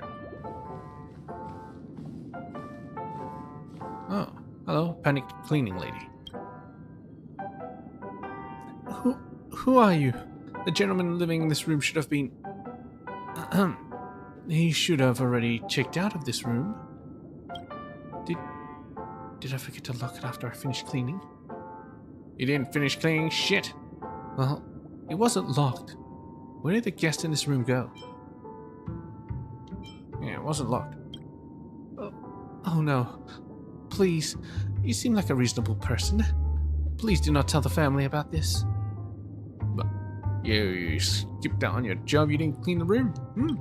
Or else, I know that they'll deem me negligent on my duties and forbid me from ever dreaming again. Where'd the guest in this room go? This gentleman had already left Penacony. He... Tell me. I'll not tell anyone. Okay. I believe that you will not tell anyone about this. I heard that this client was forced to leave as he was behind on his room fees. He had been in Penacony for a very long time, but he didn't look like a rich man to me. Many people are willing to pay any price to experience the dreamscape. They go as far as to spend every penny to their name just to be in Penacony. Honestly, this is not my first time seeing a client like this, and I have not been here very overly long. I have told you everything I can. If you don't mind, could you please leave this place? I need to hurry up and tidy this room. There are other guests that wish to move in. The client in this room was forced to leave, having exhausted all of their savings. With the letter I read before, I could assume that they were one of the fans that assisted in reconstructing the image of Leslie Dean inside the dream. I wonder if this will affect Leslie in any way. I should return to the dream and check on him. So much back and forth for dang.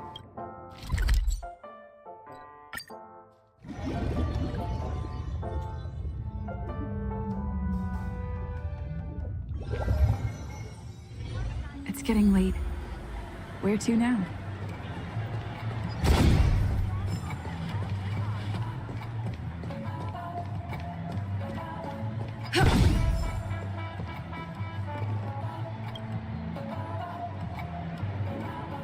You've returned, Cascade. I was hoping that I could muster more of a friendly attitude, but I don't know why. I've been feeling dazed and nauseous since what happened before. I just cannot seem to muster any energy. Hope you can understand. Do not worry. I think I know why. The fact that you have come back to see me, does this mean that you have come to some understanding of my situation in reality? Please, tell me the truth, Miss Cascade. I think I am ready to accept it. no matter how hard a reality it is to accept. Tell Leslie the truth. He is just a fantasy created by a group of crazed fans, and the true cosmic star has long since passed.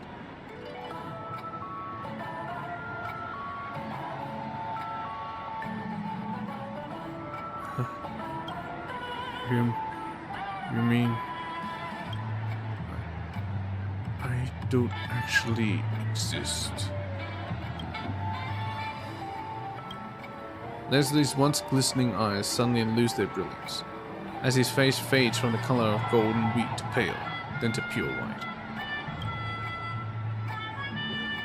Veins on either side of his graceful neck begin to protrude as his pulse becomes visible to the naked eye.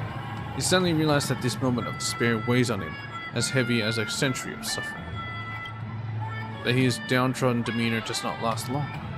Just as the last glint of light is about to fade from his eyes, a new flame kindles in his pupils. Thank you, Miss Cascade. The truth was extremely important to me. I understand now. But those memories that were supposed to belong to me felt so distant and strange. I finally understand. I am the Leslie Dean that exists inside other people's ideals. Yet I am far from being the man himself. The reason for my existence is to take his place, but I could never become it. Many people are still paying a price to maintain the existence of this body of mine. They are paying with their finances, their time, their lives, and even their selves. However, Miss Cascade, I wish to know, do you think that treasuring the memories of someone who has already passed is worth such a lofty price to the living? It is not at all. It is up to them to decide. It's their money, their life. You are correct. This is their own decision, but I do not wish to sit idly by. It was not my personal will that I would appear in this place. Though I could not decide when I came, I would like to make my own decision on when I go. Cascade, would you help me once more? I wish to summon the people that created me. No matter how sweet the dream, delving in too deep will only lead to suffocation. I should help them face their realities. Oh, shit. Alright, let me help. No, this person's emo dial is locked. We might be able to find a suitable replacement lock cylinder.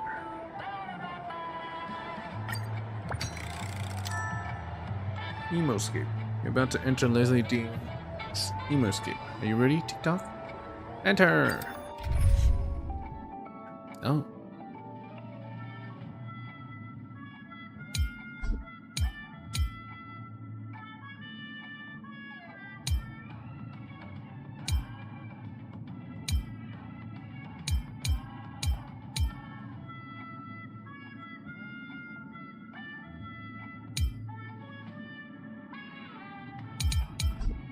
Maybe this team would be fine.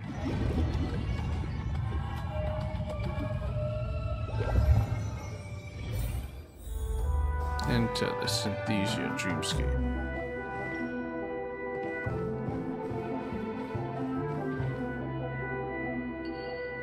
This is my... No, that's not right. This is a world constructed by Leslie's followers. This is where they created me.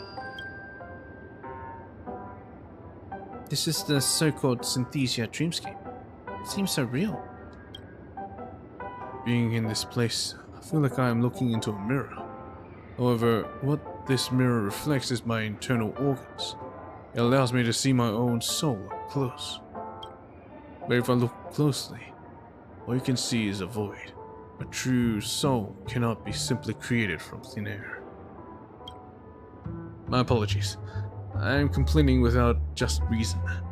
It is time for us to go and liberate those souls that truly do exist.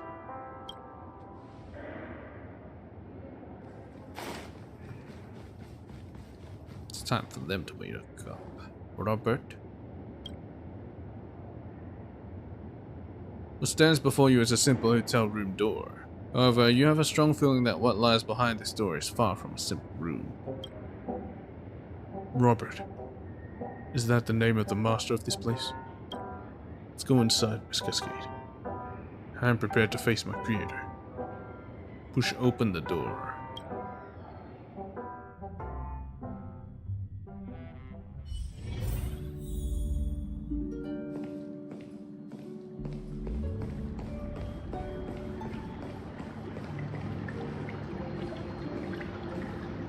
Children.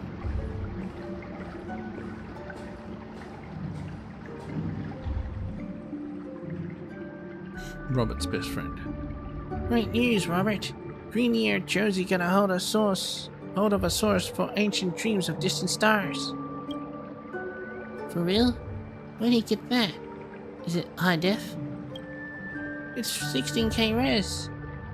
Nah, at least that's what he said. Well, you want to rent it? I don't have any money at all. My mom cut off my allowance ever since she caught me secretly renting tapes last time. What?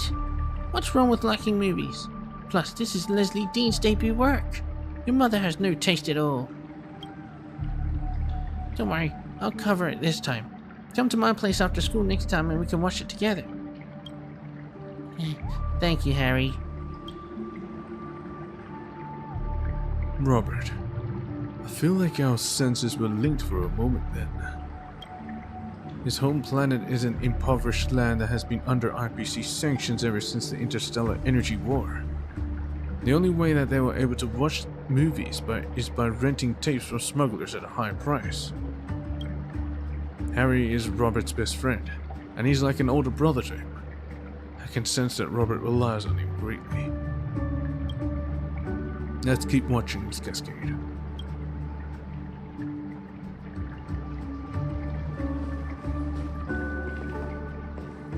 It's gonna get older and older? Is that it? Robert's mother. You need to accept reality, Rob. Harry is not here anymore. His best friend's dead. We still have so many films we haven't watched together. Purple Rain. Harry's favorite movie is Purple Rain. We promised one day we would meet the real Leslie Dean and get an autograph from him.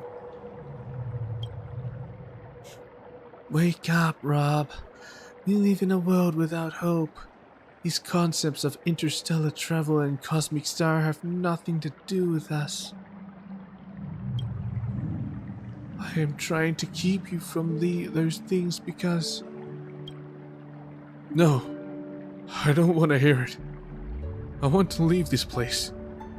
I want all of this to be gone. You don't understand what makes something beautiful. None of you understand. Only he does.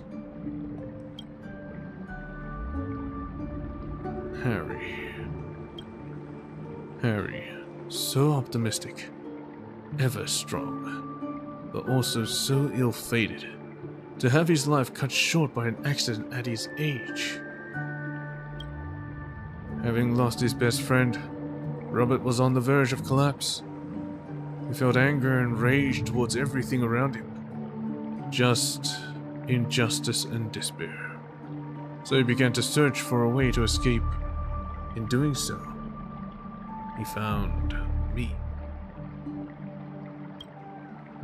Let's keep watching, Miss Cascade.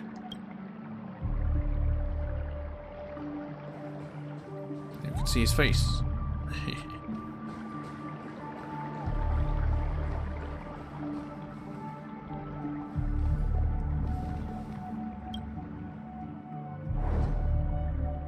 A picture of two people together, Robert and Leslie Dean. I actually met him.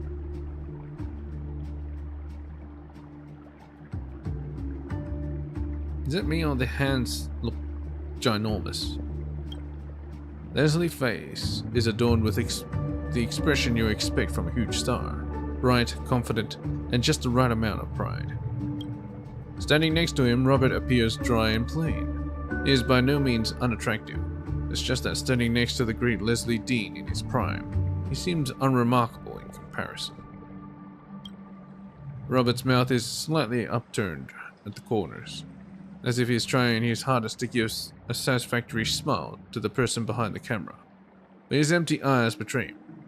He is drowning.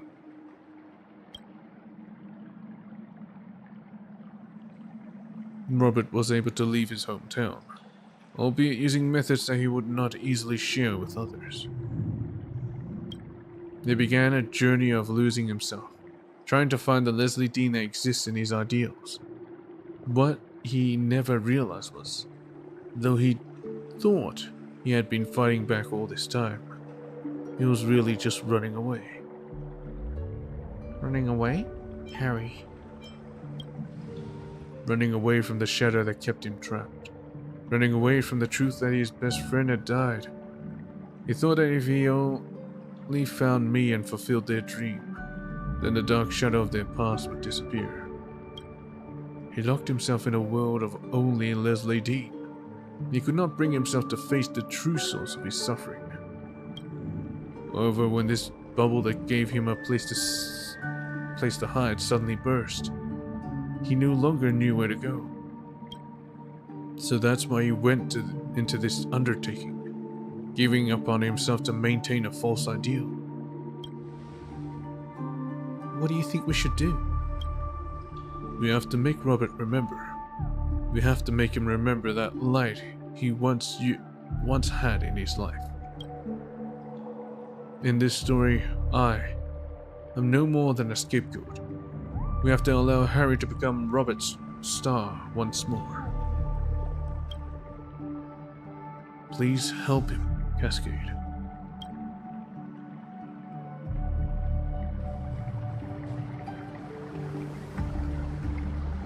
Take a photo of Robert and Harry together.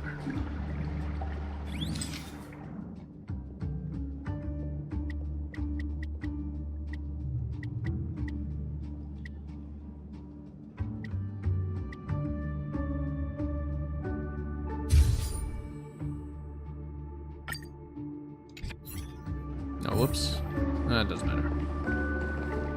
Turn off the TV, change the photograph on the table.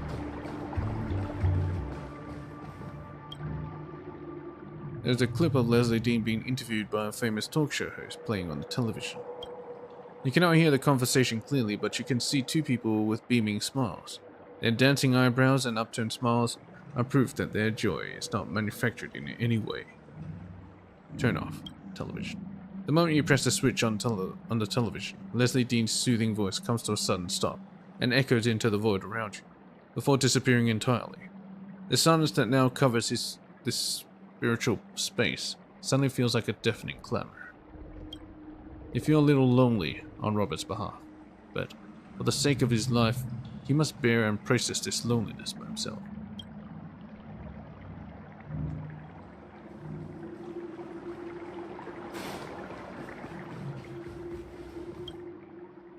Gently you remove the picture of Robert and Leslie from the table and replace it with that of two young childhood friends.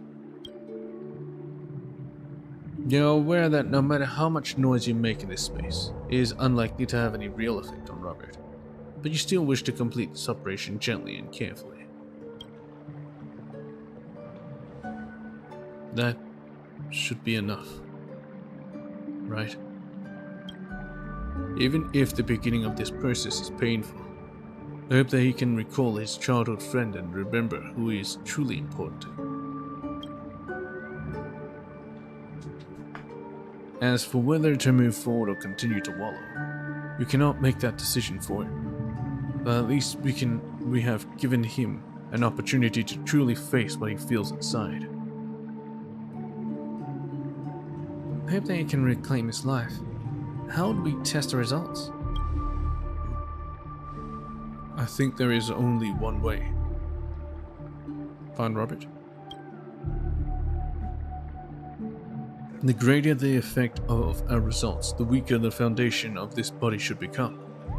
When the time comes, I should be able to feel the effects of our actions have brought. Ah, so that means Leslie will disappear. For good. Let's go, Miss Cascade. There are others awaiting us.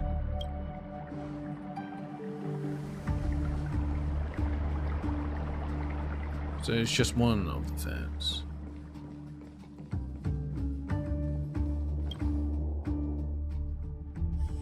It's also an Teletron and a Pepeshi. Julian.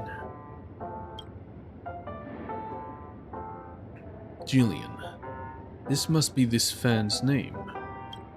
Let's go, Miss Cascade.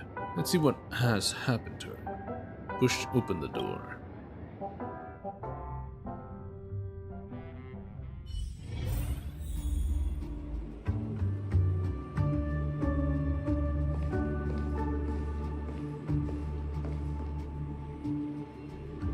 It's a bunch of yous, a bunch of Leslies. It seems that I have already dominated her entire world. All of those standing there are her imaginings of Leslie Dean. That's insane. That's sad. You're right. It's pitiful and loathsome. I can remember certain moments. They were truly uncomfortable. I remember crazed fans hiding on unexpected street corners, spying, taking secret pictures, and sending messages that will chill you to the bone. This is the burden that stars and public figures must bear. Though a lot of people think that these byproducts are nothing in comparison to the fame and wealth that they enjoy. It seems that Miss Jillian was also one of these crazed fans once. Fanatical to the point that she still continues to maintain this version of me, even after I am gone.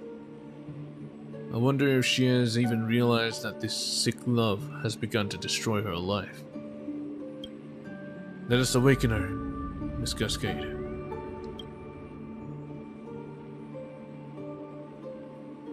Leslie Dean is perfect. Leslie Dean is perfect. He has no flaws. Absolutely none. Destroy the fantasy. Sorry to disappoint you, Miss Jillian, but no one is perfect. My shortcomings and weaknesses are piled up high in a corner that you just cannot see. I have made too many mistakes in my life to count, and they have all become meticulously hidden skeletons in my closet. But they are all part of me. I cannot shy away from their existence. I hope that everyone's imperfections can be understood. After all, if we live under a magnifying glass every day, sooner or later we will be incinerated by the rays of the sun. Leslie Dean is perfect. He has no flaws, and he...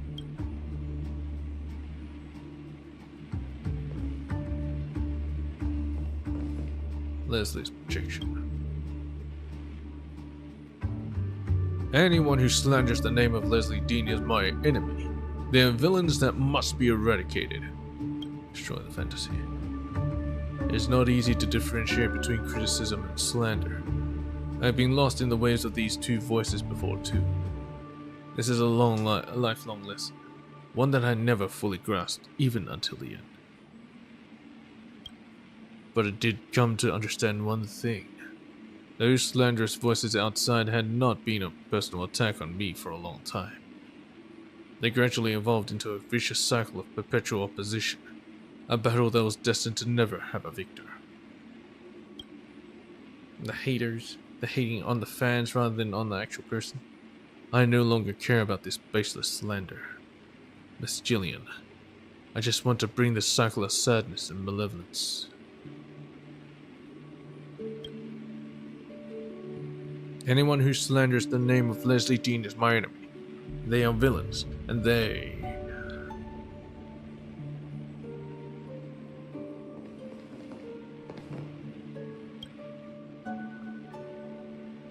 He's mine. He's mine. Mine. Destroy the fantasy. What's wrong, Leslie? Nothing left to say? I think we have found the source, Miss Cascade. I can sense it. A powerful desire that came pouring from the base of her heart. It's powerful, a terrifying desire for possession. The roots of this desire have grown too deep. I will not be able to handle this alone. Miss Cascade, will you take action? The negative memes affecting Miss Jillian have grown so powerful that we will only be able to dispel them with an even greater power. Okay, I'm ready. Just have to defeat it, right? I think so. Sometimes violence is the only way to combat something that does not respond to logic.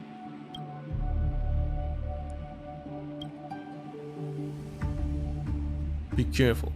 It is extremely aggressive. He is mine forever.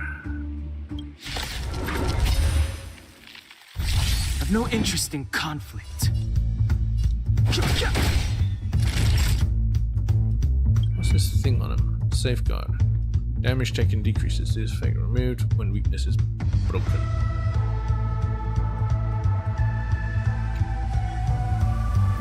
Next time. I'm on guard. Lance ablaze. Lance forward.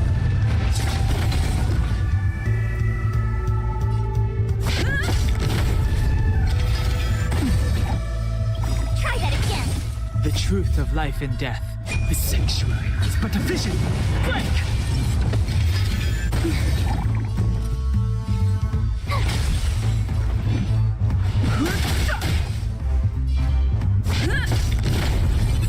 Fighting is meaningless. Tough luck running into me. You can't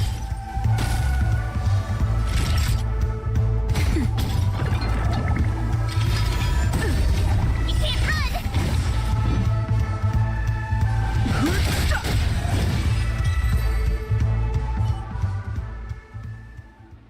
I hope we've done enough. When it comes to Miss Jillian, perhaps this was the only method to open her eyes.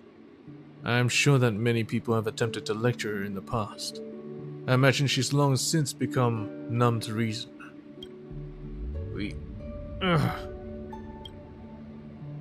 Inside the spiritual space, Leslie suddenly falls backward. He staggers and stumbles a few steps before forcing himself back to his feet. Are you okay? I'm fine. Thank you for your concern. I can feel it. The foundations that compose this body are gradually collapsing. I think this means that our work has not been in vain. Let us continue to the next location, Miss Cascade. I imagine someone else is waiting for us. This quest is surprisingly long. At least yet. Oh, is that her? Jillian. Jillian looks toward you, her face awash with loss and bewilderment. But she nodded slightly thereafter as a gesture of gratitude toward you. From this moment on, her life began anew.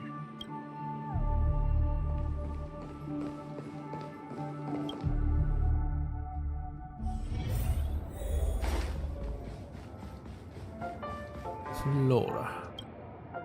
Oh, from Mondstadt. I wonder what kind of life this woman has lived. Let's go, Cascade. Wait. Flora. Do you know her? What a beautiful name. There must just be someone with the same name, surely. Sorry, this name just seemed to rouse my memories. Well, let's go, Miss Cascade. It must be quick. I don't know how much longer this body can hold on. Is it his wife?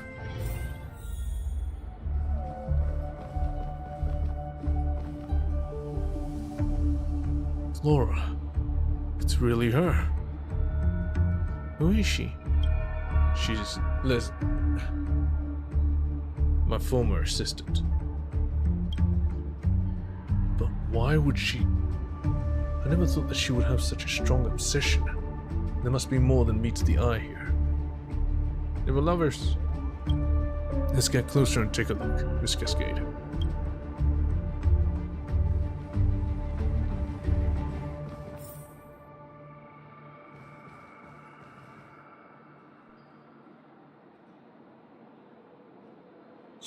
Mr. Dean. Come, let me introduce you. This is Flora, our company's most promising young worker. From today forth, she will be your personal assistant. His eyes, they are even more mesmerizing in person. Mr. Dean, hello. I look forward to learning from you in the future.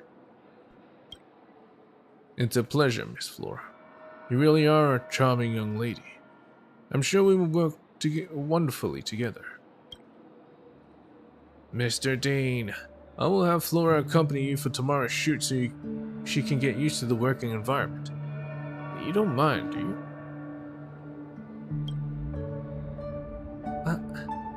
I will work my hardest. I will not let you down. Stay cool. Flora, you must stay professional.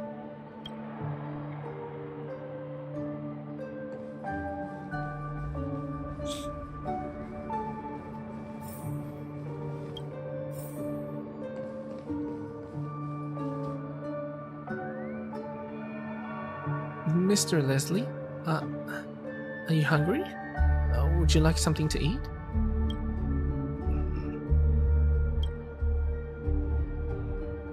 Leslie seems exhausted.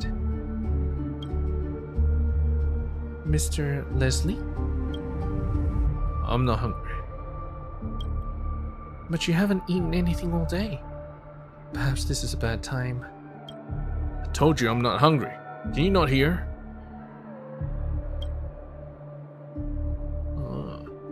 Shows his real personality. The shoot was scheduled for 10 a.m. tomorrow. I will contact the crew and have them push it back. But today is your birthday.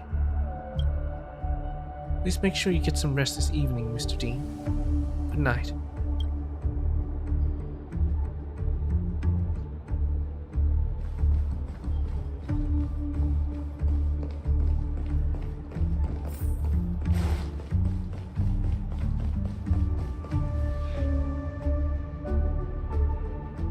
What's wrong, Flora? Why are you crying?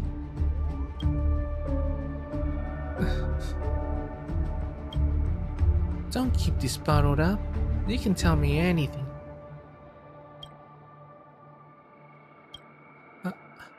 I'm fine.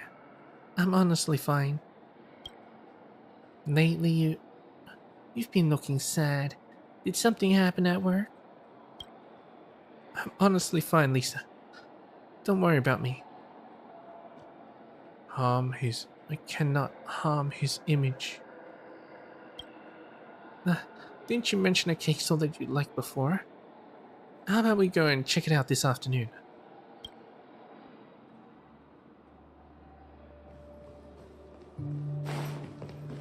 She gonna buy him a cake?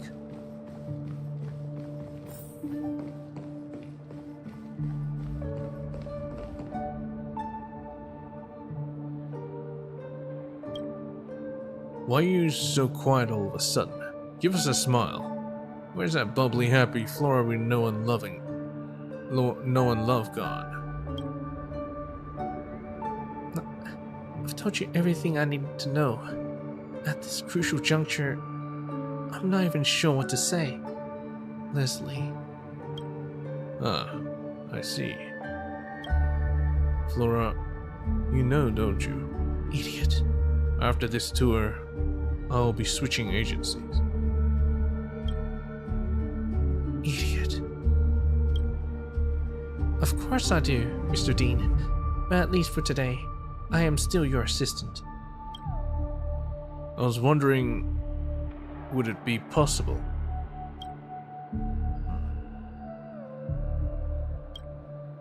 Mr. Dean? Idiot. Idiot.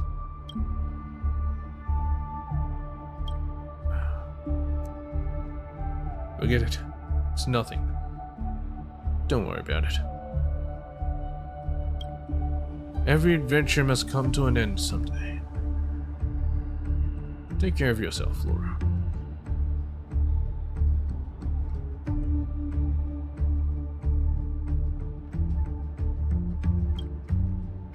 Oh, you actually kind of like her. I love you, you idiot. Thank you. take care of yourself too. May we meet again, Mr. Dean.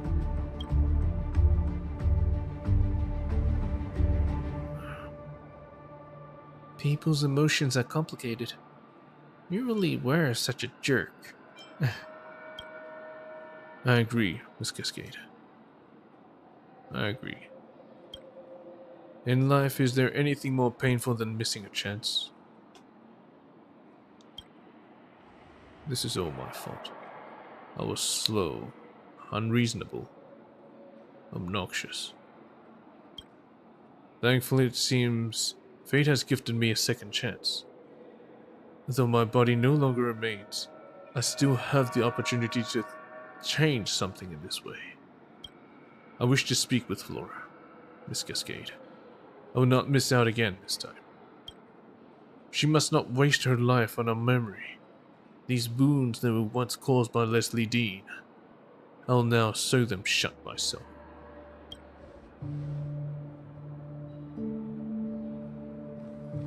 Hello. Flora. Mr. Dean? Why are you still here? Your flight is about to take off. If you don't hurry... Relax. They will not leave without me. Have you forgotten who I am?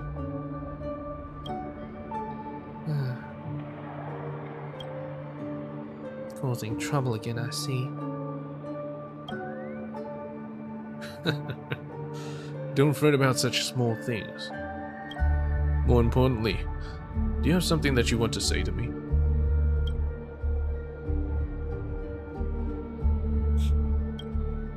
Mr. Dean, please don't make jokes like this.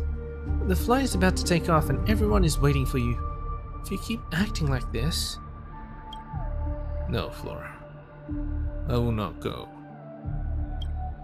Tonight I will bid farewell to a woman.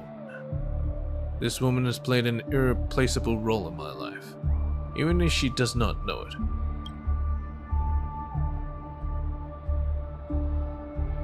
Kind, meticulous, patient, she has more good qualities than I could ever list. With her by my side, my life could not have been smoother. She took on the weight of my responsibilities so that I could continue to focus on my own career. I took everything that she did for me for granted. Only after all this time did I realize how childish and idiotic I was. I hope that she can forgive me for this.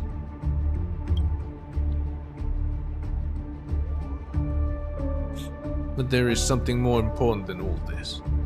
If I had not turned back, if I had never had this conversation, her life would fall to the depths, and I would personally have caused her unhappiness.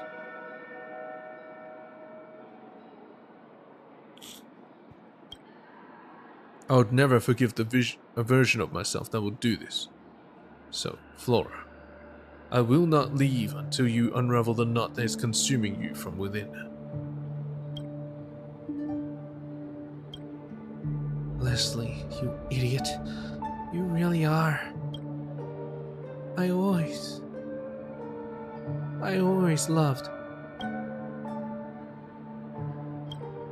No, that's not right. I will always love you.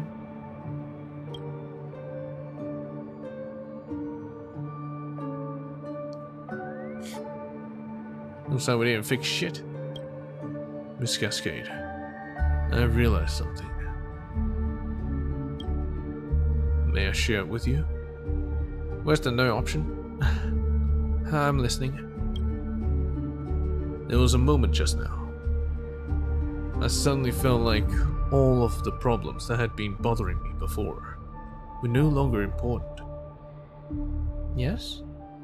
Was it Flora that helped you realize this? I think so. Who am I?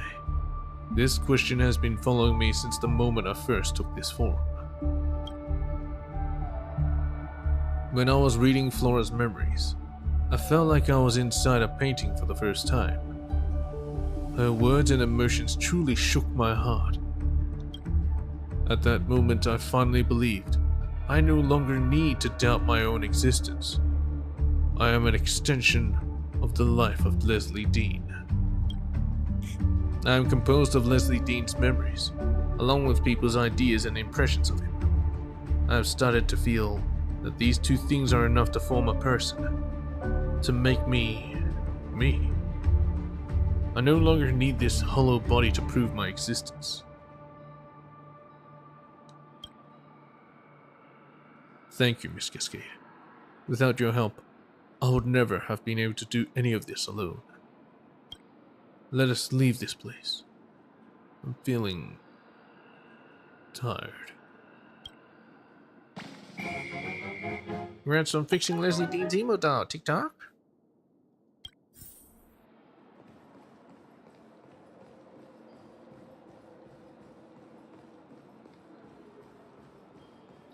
Oh boy.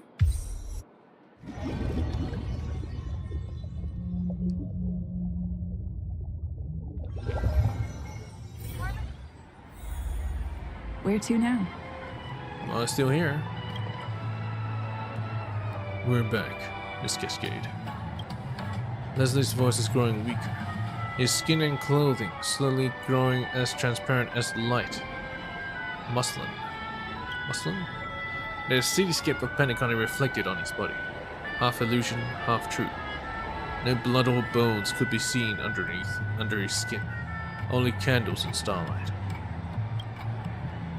My body feels so light, so powerless. My mind, I feel it growing thin. My senses are becoming dull. You are disappearing.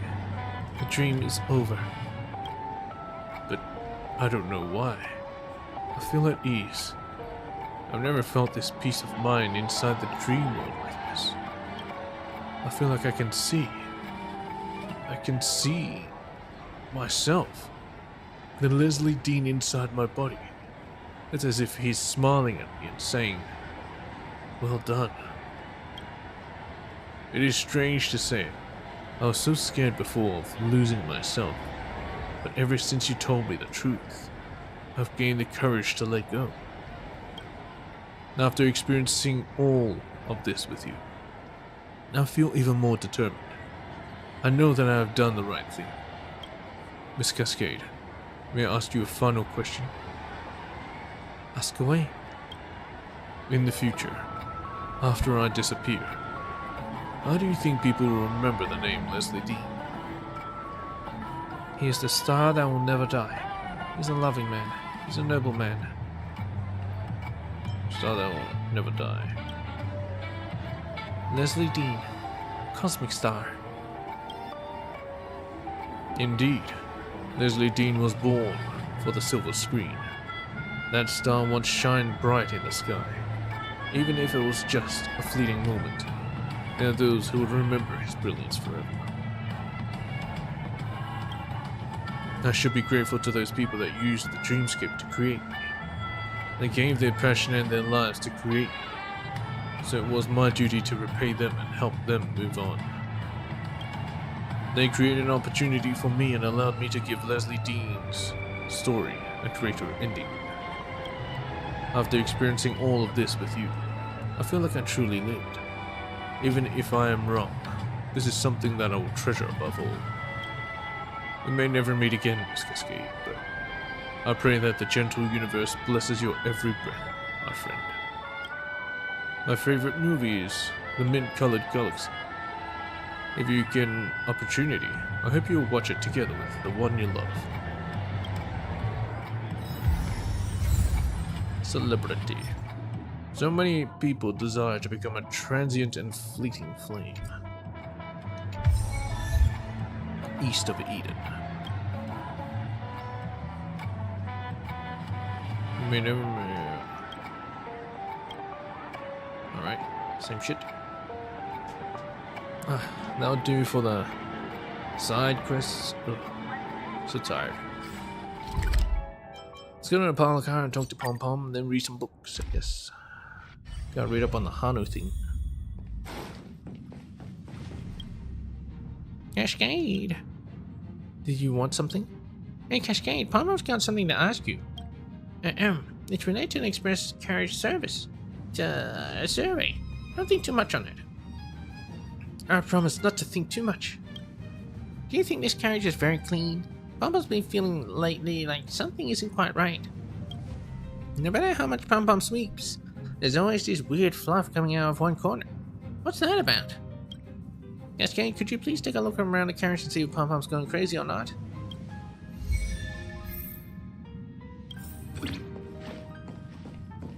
Find the suspicious fur.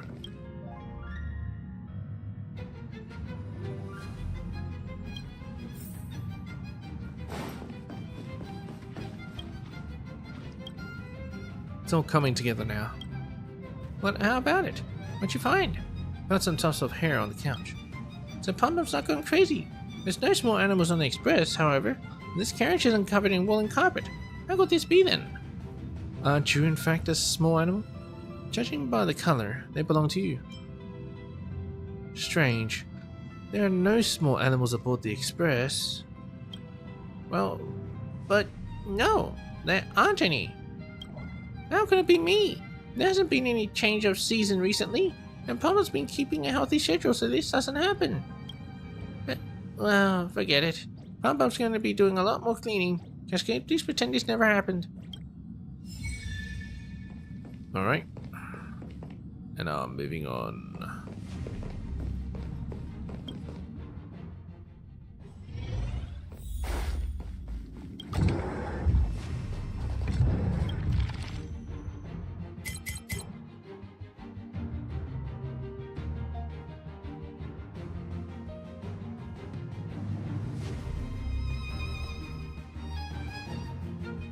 Is it this? Lewis's art critiques?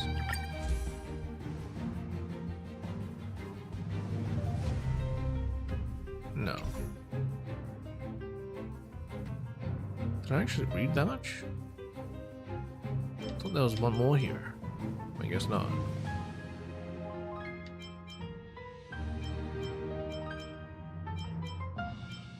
I want to read Hano's adventure. Well, I guess I should read this. Planet of Festivities collectible card. A set of limited edition Pentaconia celebrity cards designed by Dreamstar Entertainment, TM, under the Alfalfa Publishing House. All rights reserved. Reprints will face legal repercussion.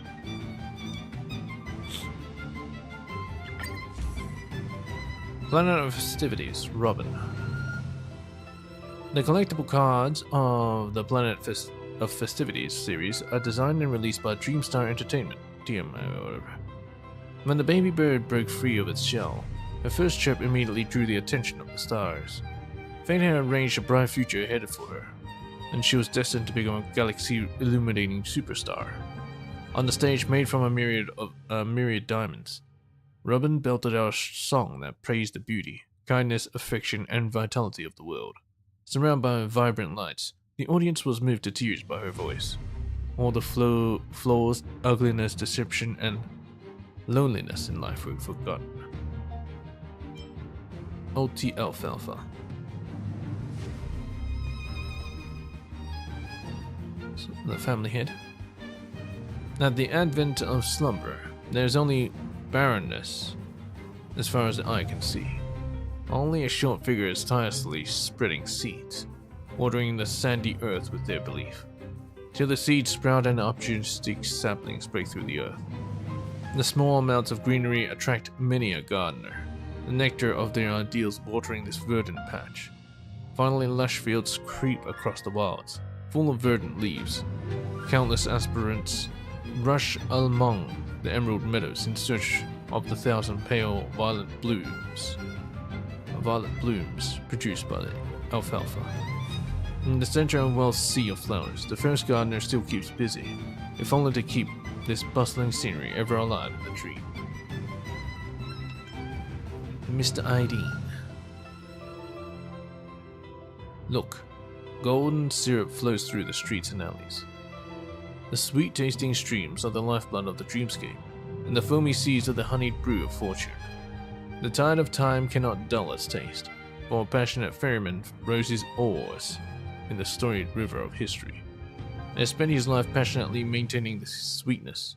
Slumbering guest, imbibe the dream in this bottle with relish. Where's the elixir of happiness and the recipe to forget your troubles? Its master is more than happy to share it with you. Leslie Dean, planner of festivities. The worlds among the river of stars overhead numbers in the hundreds of billions, unceasingly releasing light and heat over trillions of years. But on this long beach, a brilliant grain of sand will sometimes appear, blanketing the entire horizon's radiance with a twinkle and smile. The waves will eventually wash away every grain of sand, but those who remember that ray of light will thusly sing. The cosmos envies his splendor, an infinitesimal yet grand victory. Okay, Hanu's adventure.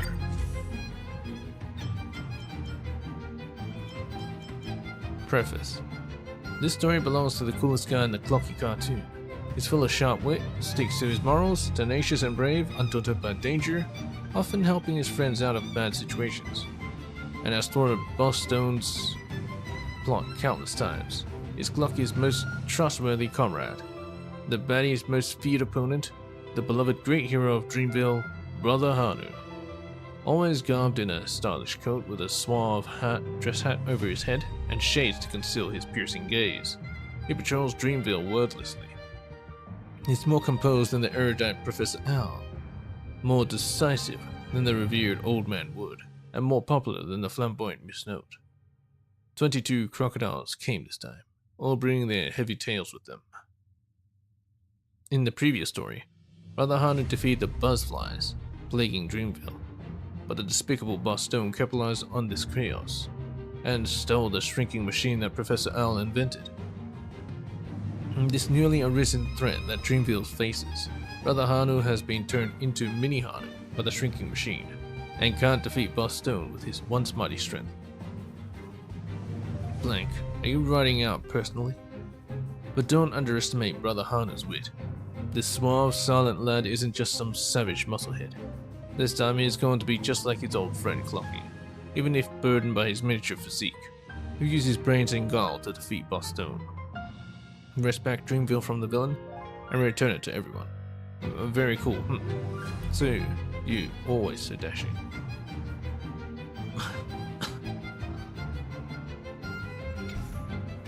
Oh, my throat's kinda killing me, so I'm gonna have to stop. I think I read too much.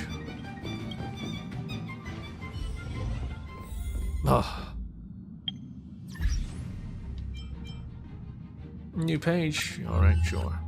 We're gonna do the pages.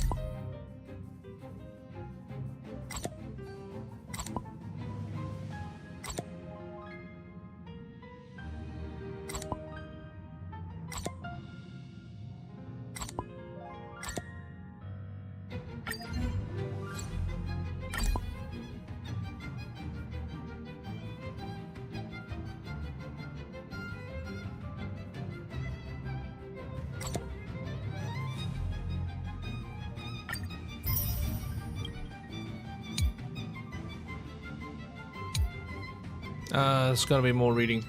You know what?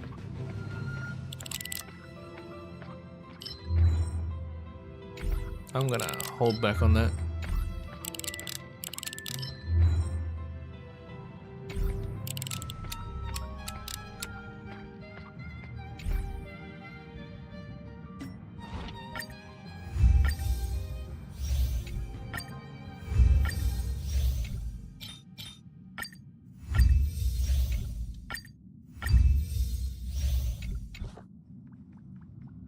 I hope you guys enjoyed, and yeah.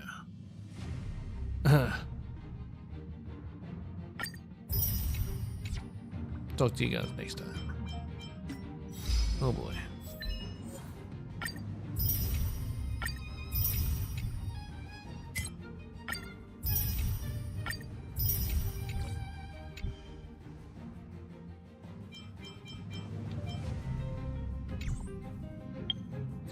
Peach.